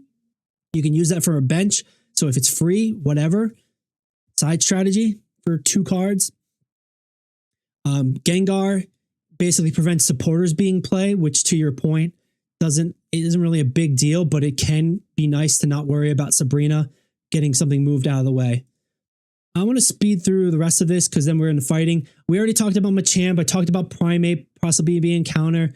Sandslash is pretty interesting going into this. Marowak EX is pretty interesting, and that is what we're seeing as a counter directly. Kabutops might be the most interesting, but it's probably one of the high risk, high rewards here. It only costs 1 energy, 2 power, and get going. Does 50 damage, and it will heal itself for how much damage it does, and it has 140 HP. So this might look good, feel good against that Pikachu stuff, but it does seem to take a while to get set up and started.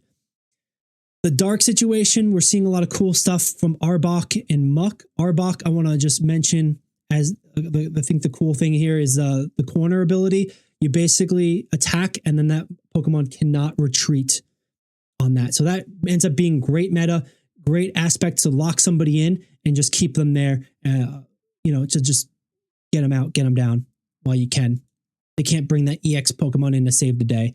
Muck is a big boy, does poison, does damage, but Weezing's the one I want to talk about here. I think this is currently one of the best cards in the game, unironically, because the ability and the 1 energy damage. This ability is once during your turn, if it's in the active spot, you may poison the opponent's active Pokemon. Then poison will tick for 10 damage at the end of each turn. So that's 20 damage in a cycle, and it'll do 30 damage with 1 energy. This is 110, so it's big boy for quick, but he is kind of medium size against some of the other stuff and has a high retreat cost. The reason why this is super good is that Koga exists. Koga as a supporter, I'm going to scroll down to really quickly, find Koga. Here we go. Koga basically put your Muck or Weezing in the active spot into your hand. So it's a free retreat. You get the Weezing and the coughing and the Weezing and the Grimer and the Muck back in your hand, and you can replay them. You lose 1 energy, but that, you get full HP back.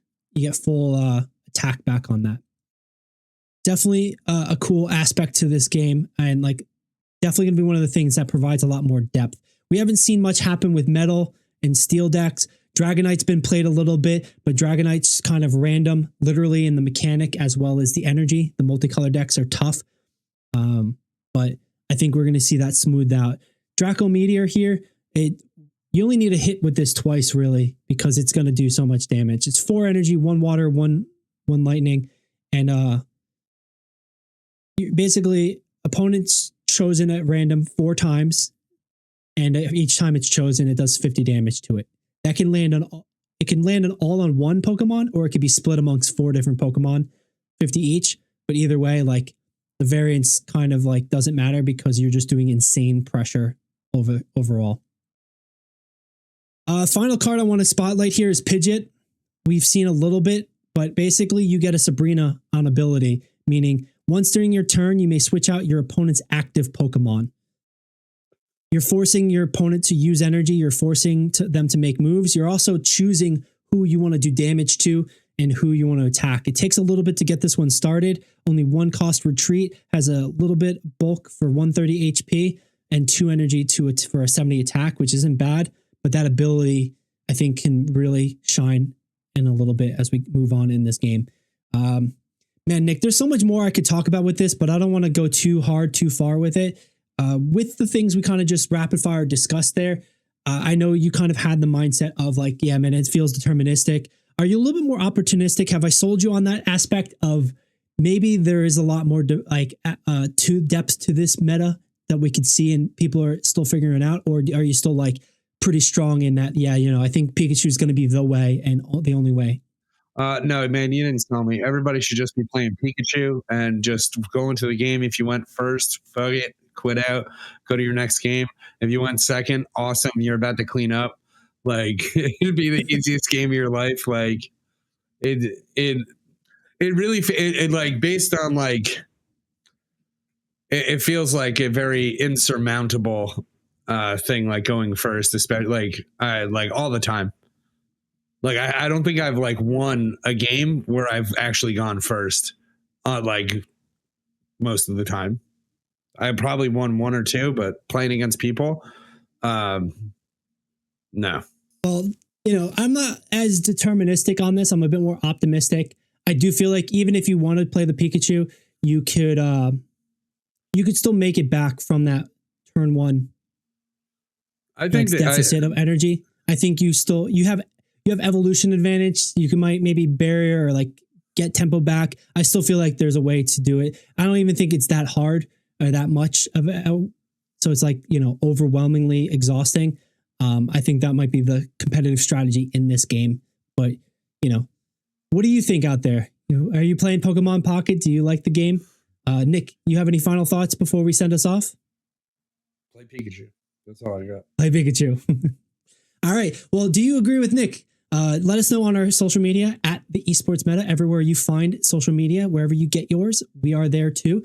You can check us out on YouTube, Instagram, Facebook. We're part of the Sports Fluent family. You can check us out on all the YouTube channels there, as well as our own YouTube channel. We're here every Tuesday doing the podcast live, talking about competitive video game news, highlights, and all kinds of stuff video game related. All right, now we're gonna wrap up the Pokemon Pocket topics and head into our final subject matter of the evening here. It's I'm trying to scroll us over. There we go. League of Legends Worlds 2024 Finals. I think there's a better sequence in that.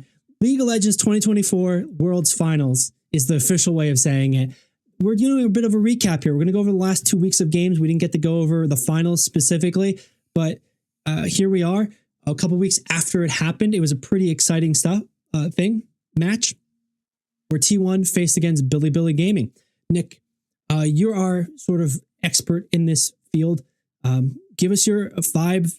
A couple weeks out. What's your post-mortem here? The finals and the semifinals were awesome matches overall. Like they were phenomenal League of Legends. I was correct. Like 100% correct.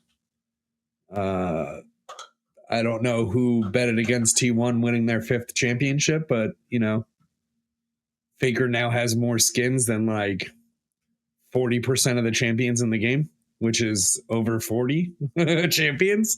That's wild, man. Did you That's not? So wild. Yeah, you didn't know that? Yeah, he's got like Faker. This is gonna be his 5th skin. Sorry, no, because he's got the other one too. He's got the Ari skin. He's gonna have 6 skins now. He's gonna have 6 skins. And this is his 2nd one this year, isn't it? Yeah, because of the Ari ridiculousness. Yeah.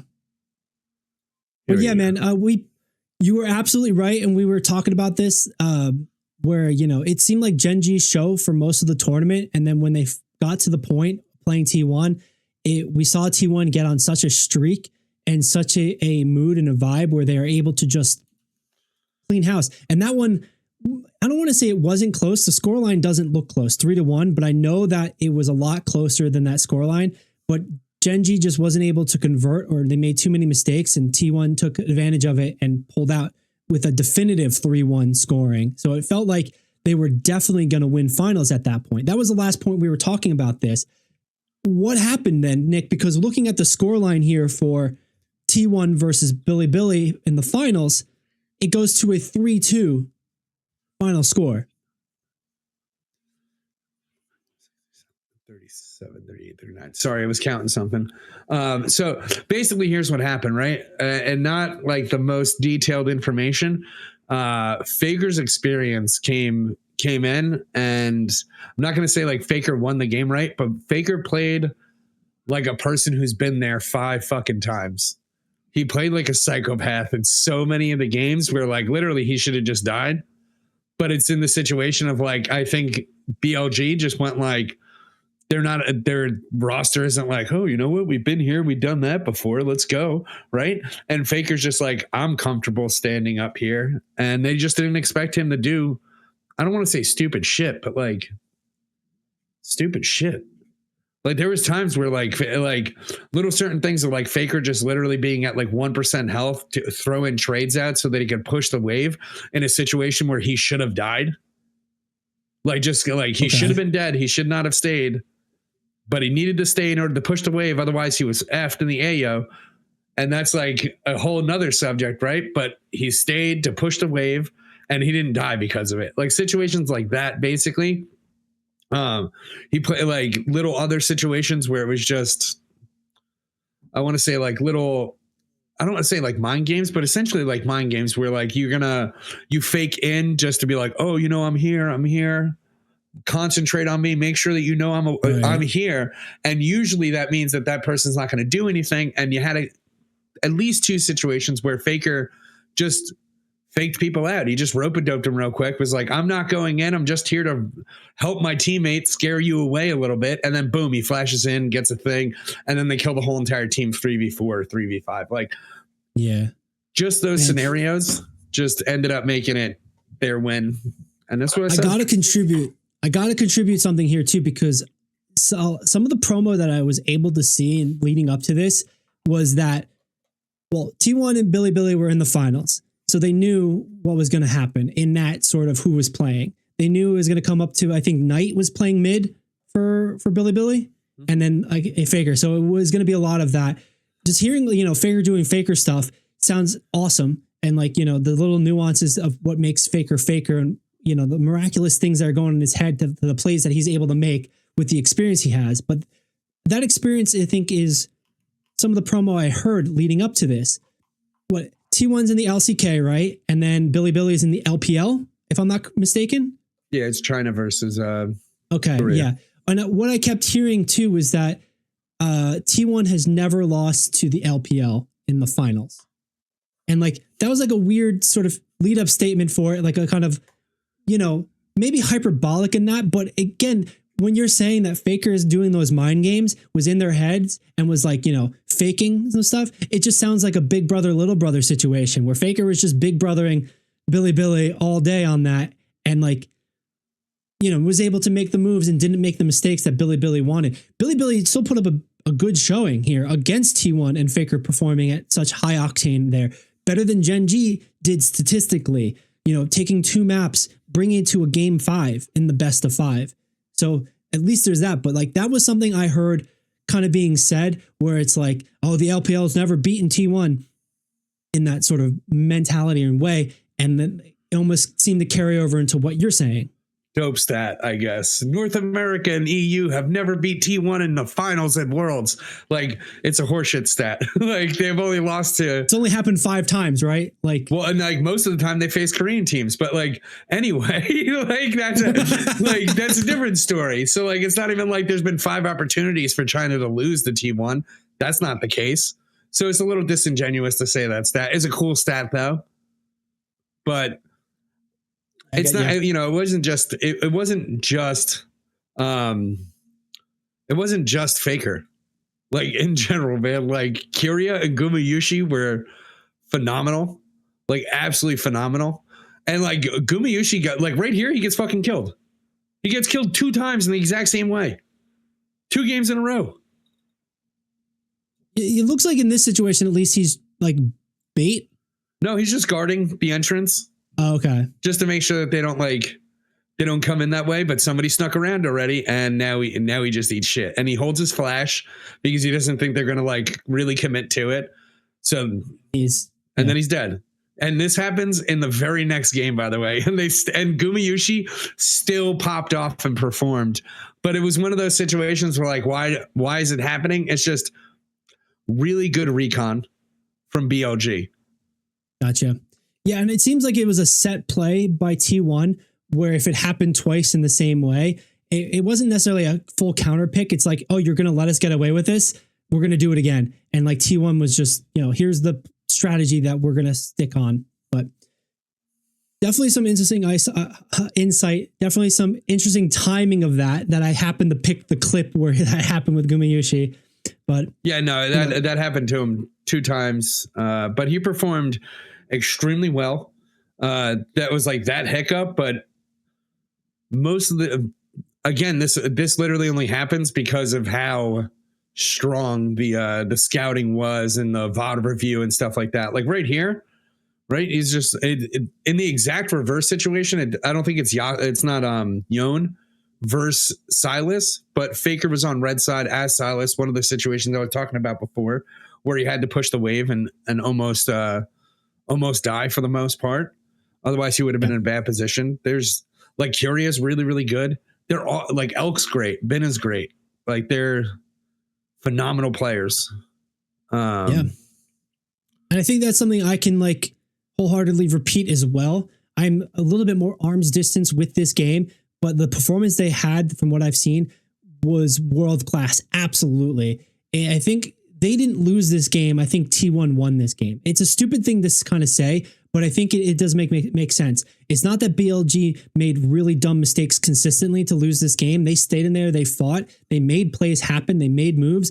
But like you said, it seemed like T1 as a whole was able to just make the win happen, perform better, basically. Like on that world stage, that world-class level of talent as well, man. Yeah, I mean, a lot of it did come down to Champ Select doing the whole draft. The draft is a huge thing, but I don't know what the series would have looked like if we had Fearless Draft, which is basically like coming, like announced at Worlds right before the finals. They're like, "Hey guys, we're locking in on Fearless Draft. We heard you guys like it a lot." Like it makes for more entertaining games. I told you exactly how much I enjoyed the Fearless Draft that I watched. It was really awesome, even though it was an academy game. So yeah. We talked about that in depth on how that worked, and we'll probably have some preparations and explainers when the next season of League gets started. We also have the changes coming to the North America region where you're going to have different teams in different sort of format. So the Fearless Draft impacting that hopefully makes for a much more diverse season. I keep using that word diverse, but like Team Liquid went 7-0 in stage 2.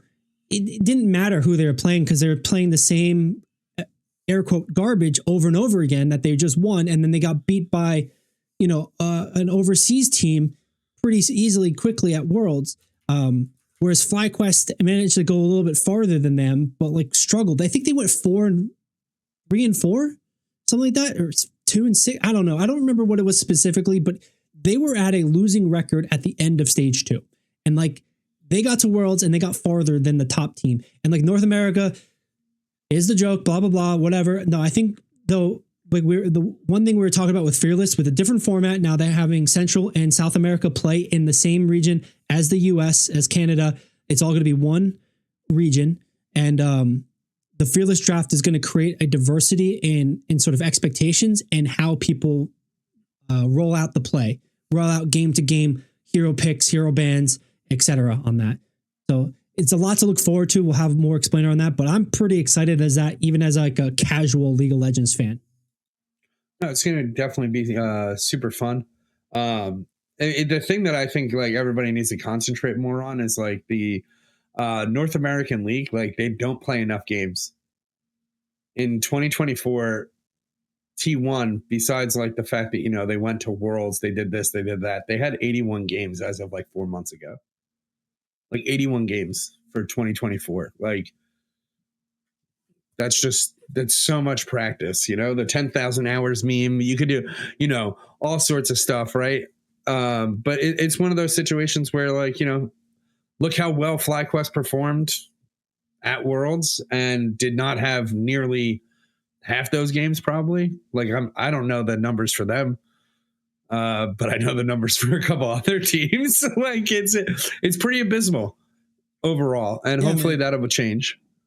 I didn't realize how drastic of a difference it was, where it's like something like 80 games. 80 games is comparable to an NHL or an NBA season, you know, where you have room to get better. You have room to see, you know, who's hot, who's not, who's, you know, riding a good wave of preparation, who's deconstructing and imploding as far as teams or players go. 80 games is a lot of time, you know. So going from that into like, I can't imagine FlyQuest or Team Liquid Honda having more than 14, maybe 20 games, like a quarter of that. I know stage 2 was 7 games. I can imagine stage 1 is the same, maybe double. So you're talking 30 games the most. Like, it's wild, man. And speaking of numbers, I do want to use that opportunity, unless you'd like to dive into something a little bit deeper. I want to go into global power rankings, this stat farm basically from AWS.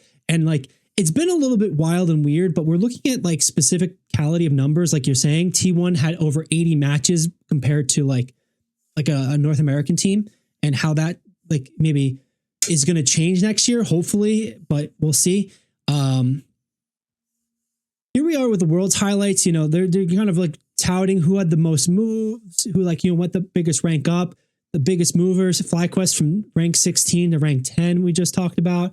T1 going third, I guess, like for the biggest mover. Biggest upset was R7 over 100 Thieves. Genji was number 1 for the most. Like those are feel good highlights and everything. But the meat and potatoes I want to look at here is this. And it start off with Bilibili Gaming as number 1 as their final rankings in tier 1 here. It's crazy. 41 games, 8 losses. So they allegedly played 49 games here. They ended up at second in MSI and Worlds. T1, second place here, going 42 and 18, playing more games than Bilibili. What is it? That's 60 games right there. Just directly, no playoffs, or I don't know. Either way, there's not including some of the other stuff like EWC. Third and first place in the international events. Then Genji, which predominantly and dominantly the number 1 team for a while, is showing as third place, getting knocked out here. Taking first at MSI and fourth in Worlds. I think it's a tied for fourth in Worlds, technically. But either way, you know, Nick, when you see these numbers, it kind of goes into what you're saying, how many matches they play. We can scroll down and take a look at some of the lower other teams, the North American teams. But what do you see here in these stats as well? Because this seems pretty shocking to me. And how does your interpretation make of this? That win-loss ratio is the only thing people care about when they rank teams. So in that way, I guess it's such a weird thing. More games takes the value out of each individual game, but then you do need to like have a higher ratio. I mean, like devil's advocate, to be fair, T1 did lose a lot of like games that were clutch that led them into the situation where they almost didn't make it to Worlds. But again, like this just seems like the most ridiculous fucking year, to be fair. Like as far as like T1 is concerned, like this is like 5 years from now, we get a movie based on this. I'm not even joking with you. Like it has like all the classic sports movie nonsense where like, oh, is it this world champion, ex-world champion has won 4 times. They're all performing so well. They're down in the dumps. They really have to bring it back and get better. And then they just like, they're winning enough to stay in it, but they're not winning, you know, definitively. Right. And then they do. At the end, he gets a skin. People were like, he's not going to win. They're not going to win Worlds. And this whole time, I'm like, look at this guy. He gets MSI. He wins ECW. He gets a skin for the year. And the icing on the cake is that everybody has the balls to say there's no shot that he wins Worlds. Like I literally would have. That's the money. That's the bet. Like his year is crazy. And everybody's like, nah, I'm not taking that bet. That sounds stupid. Like. Well, that's from there. I just want to say absolutely 100% behind you on that. You've been saying that for the last 3 or 4 months. Like it started off like, dude, this guy is on a momentum where he's going to win Worlds. And it'd be so crazy if he wins World. And you've just stuck with that whole thing. And it's just happened every step of the way. He's going to win DWC. He's going to, he's going to like this and that. They're going to win the stage. They're going to do this. And like you made that prediction a couple weeks ago, and I just posted it on our social media where it's like, bet your house T1's winning. T1's beating Genji, and then that's going to be the thing that's going to determine, who's going to win the finals. T1's taking it over whoever they play against. Bro, I wasn't even worried. And, like, dude, I was only worried about bet, the Gen G. I was only worried about the Gen G match. I know. That's it. Everything else, I was like, nah. If they beat Gen G, they won Worlds. That's it. You said bet the house. If I listened to you, I would have 2 houses right now, man. Yeah, I mean, but you've been right this whole time. I'm not right about a lot of things, but hey, 80% of the time, 20% of the time, you know what I mean? So like, sure. I'm right there with you, man. Whatever happened, whatever you did this time, it worked. And your predictions, moving forward, I'm going to be interesting to see. We're the best of the biz at making this happen. So like, with this business, with our hunches here, what are we looking at as far as next year goes? Are we going to be seeing, just real quick too, looking at FlyQuest, they played 38 games. So significantly about half as much as the other teams did. Some of the stuff down here, and I think that includes because they went further. So like, let's take a Team Liquid Honda, 37 games, Cloud9, 26 games. 26. Like for a whole year. For a whole year. Professionals. No disrespect to them. Yeah. Just the overall league itself. Like a lot of people are like, oh, we can't, you don't want to watch this stuff all the time. Then like play each other, man. And then just like give us highlights. Like we don't need to have a whole production for this nonsense. Like every single time, if we want to play like more games, you can have it there, but it doesn't need to be like, Monday Night Football every single time, League of Legends has like a match in general. That's probably why you're losing fucking money. Jackass. Not an unfair point with that. So maybe in that way, would you suggest that like kind of not reducing the season, but confining the season? This game and a lot of other esports in general like to stretch it to like have a full year cycle, and they want to make the Monday night experience, that Thursday night football experience, that hockey night experience, perhaps even occur every single time a single game is played, rather than just have the games play and like kind of play in bulk too. Would you think like not a big season, a more confined season, like, hey, these 4 to 6 months are where it plays? Because right now it feels like it's 10-month-ish area, right? What would you suggest? Would it be something in confining the season? Would it be adjusting that, bulk games happen on one day, or you slow it down and spread it out? Like, no, more games. What's in your mind as far as that goes? More games. And it's really easy for this one, right? You have to be comfortable with either people watching your games live or just watching your games in general. You can't have both. Okay. So like, that's just like first and foremost, right? But one of the other things, right, is that there's nothing highlighted about League of Legends whenever we watch like League of Legends, right? It's just like whoever's playing this week. Cool. We got these fucking games, right? Play 31 matches within a week, right? Only broadcast 3. Power rankings update. The next week, it's like, shit, what the fuck just happened, dude? Cloud9 is at the top. Holy shit. What cheeks did they clap last week? Like, and then you got me wanting to watch. All right, now I got to watch my boys. Like, what the hell did they do last week? Oh my God. That's a great point, man. That's a great point, because in traditional sports for North America here, Sunday Night Football, they flex different teams in based on the matchup. They kind of speculate what's going to be interesting. Oh, this guy is playing his old team, so this is going to be a good rivalry game. Oh, the defending champions are playing a team that like they barely beat last year. How is that going to happen? There's bad blood. And sometimes they have to swap it because it's like, oh no, they're not doing good this year. Let's put a different team or different game in that slot because it's more exciting. I like that idea for esports, and like just spotlighting a handful of games, if not just 2 or 3, so that it makes more interest. It creates more scarcity on viewing and like why you're viewing it. Not just saying, oh, every FlyQuest game that's 2 and 5, I'm gonna have to watch because I have to watch it. They did do some cool stuff like at this Worlds, right? Like they partnered with a couple different people, but like Cadril was allowed to be like at Worlds, right? And he did some like interview. He's a streamer. He's one of the streamers that you saw on Supervive. He's basically like an ex-pro that went to being a caster / commentator. And now he's like a streamer / like commentator / world coach, I guess, like on certain things. Like he's got a good outlook on a lot of things in general. A lot better than me. But then him being at Worlds, what did he bring at Worlds? Was it just like, why was that a special thing? So people like people enjoy his like co-stream versus like just watching the regular feed. But that is part of the League of Legends like problem probably that they're trying to like branch off of, is like for a while there was like closed streams, but I don't like saying this, but like it's just not like, it's not like regular sports, man. Like if you try to give me one match a week to like look at, like it sucks. Like I don't know. And like having like a ton of matches where you're like, you got to watch this game, like they kind of should just exist. If I want to go to the games, I go to the games, but like they need to happen. Gotcha. And you can't just consolidate them into like Friday, Saturday, Sunday and expect anybody who's been playing this fucking game for as long as we have to not have kids or shit to do on Saturdays and Fridays and Sundays and stuff like that. Like granted, Sunday could be like a football game, but what if I like football too?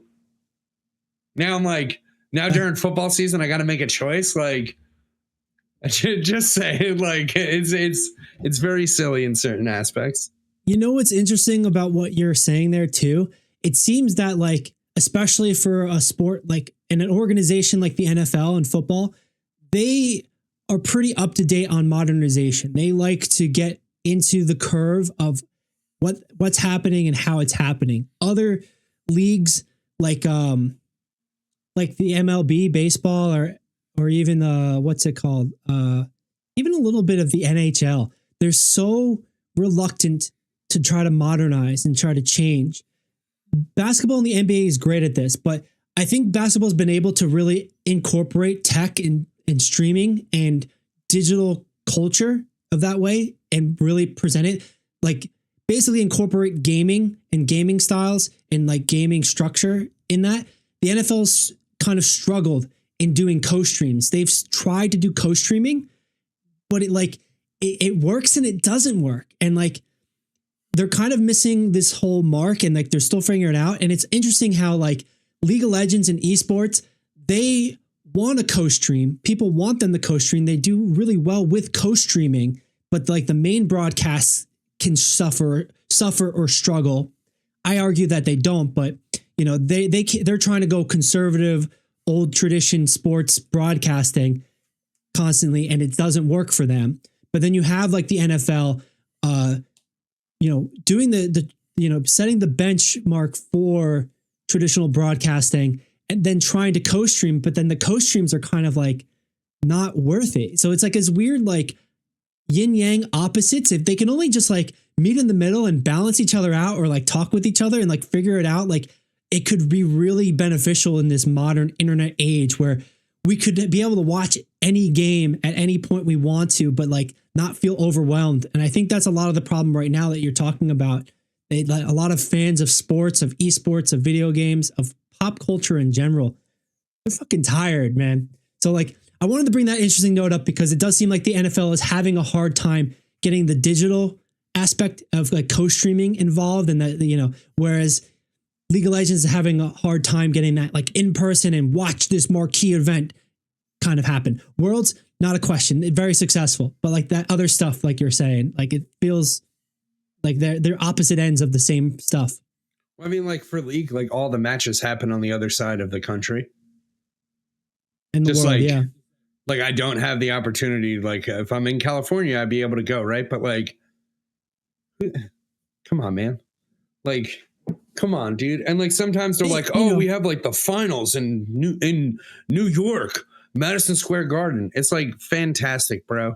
Like they should probably did what what Overwatch tried to do, which is do regional teams, which they might do, with the South American stuff like that. Like I don't even know how the hell that's gonna work, right? Like, are they just gonna have to like buck up and come the fuck up to North America where the studio is? And in that case, why even invite these guys to the league in the first place? Right? Like it's took our jobs. Like, so fucking stupid. In that way too, this on the question like that got us into this conversation. I think maybe a good opportunity is arising for them. Obviously, they built their stadium in California, LA, I believe, right? They rent it out. It's not even their stadium really anymore. They rent the shit out of it. No, I understand you, but they have all their stuff there. It's not a traveling show, right? It's not a circus. I think they kind of need to be a circus. Maybe every 3 months they rotate around the country. Maybe every 3 months they rotate around the world. So like they're playing different teams. You can have a more even, I don't want to say even, but even in the sense of numbers. We're going to play 80 games and not just play 20, right? You can have every team play 80 games if there's some sort of rotation in that manner. And if you do it over a longer period of time, you can then also have it over the course of the whole year, which is what they seems they want. I think that might be an opportunity and a suggestion I would like to see they take on, even if it's just within North America.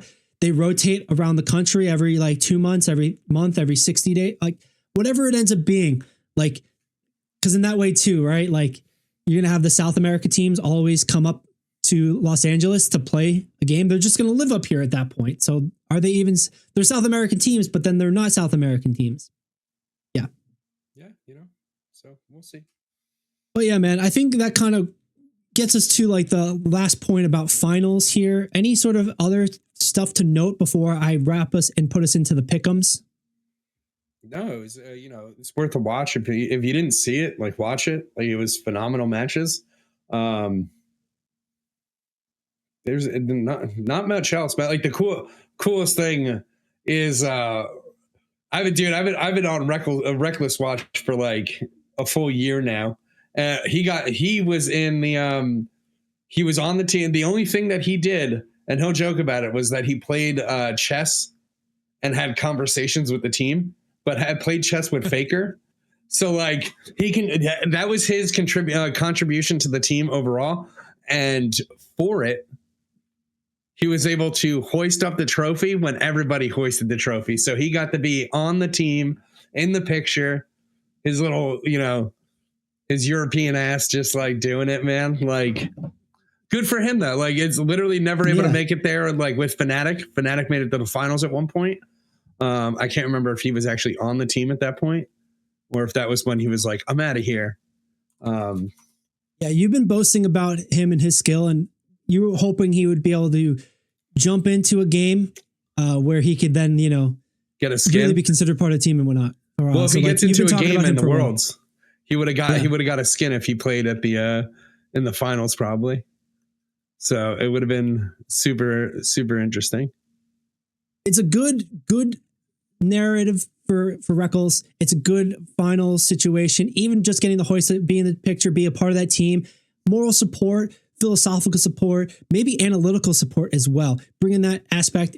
Congratulations to him. Congratulations to T1. Congratulations to Faker. Definitely the GOAT. No questions about that before, and even more so now. But the one thing here is I gotta say is with our pick'ems, I kind of dropped the ball at the end, man. I forgot to do them.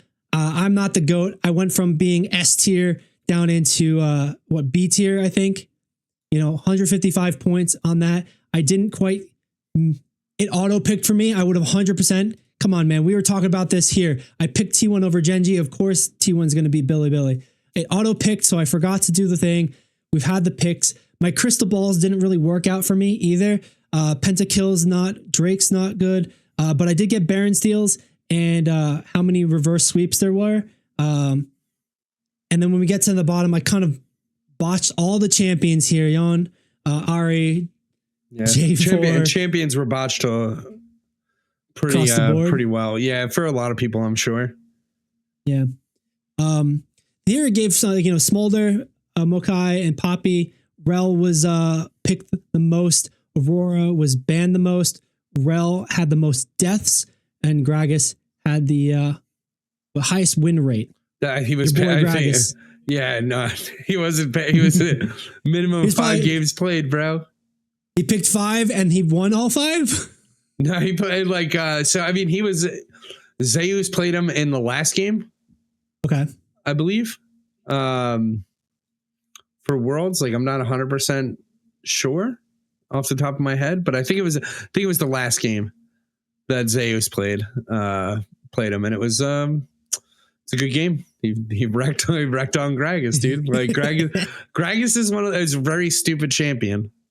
And I know you love him, man, and you talk about how good you are with him and how great of a champ he can be.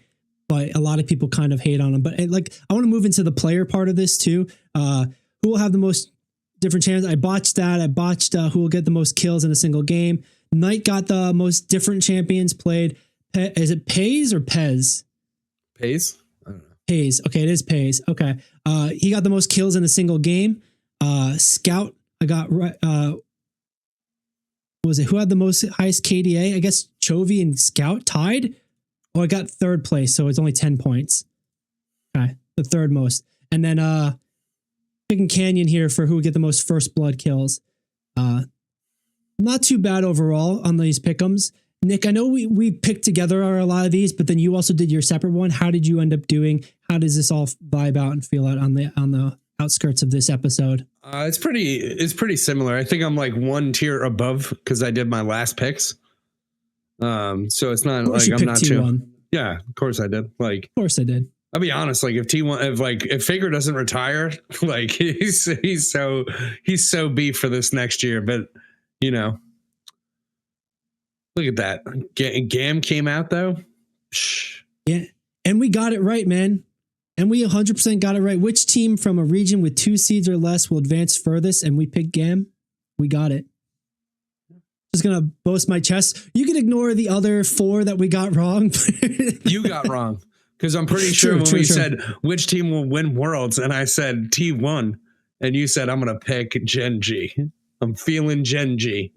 It was pretty close in that, and I also remember saying when that was going on, I'm gonna blame you for any of these picks going wrong. So this is clearly your fault, obviously. Sure. All right. Well, I think that obviously means we're ending this show, this episode.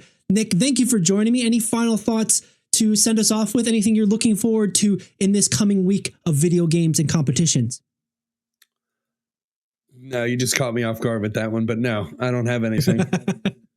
I have nothing. I'm preparing for EW North America to play a deck that I've never played before because my other deck got dumpstered on. So it's going to be fun. It's going to be a fun time. Is that coming up this weekend, or are you just prepping for it? No, it's comes up in 10 days.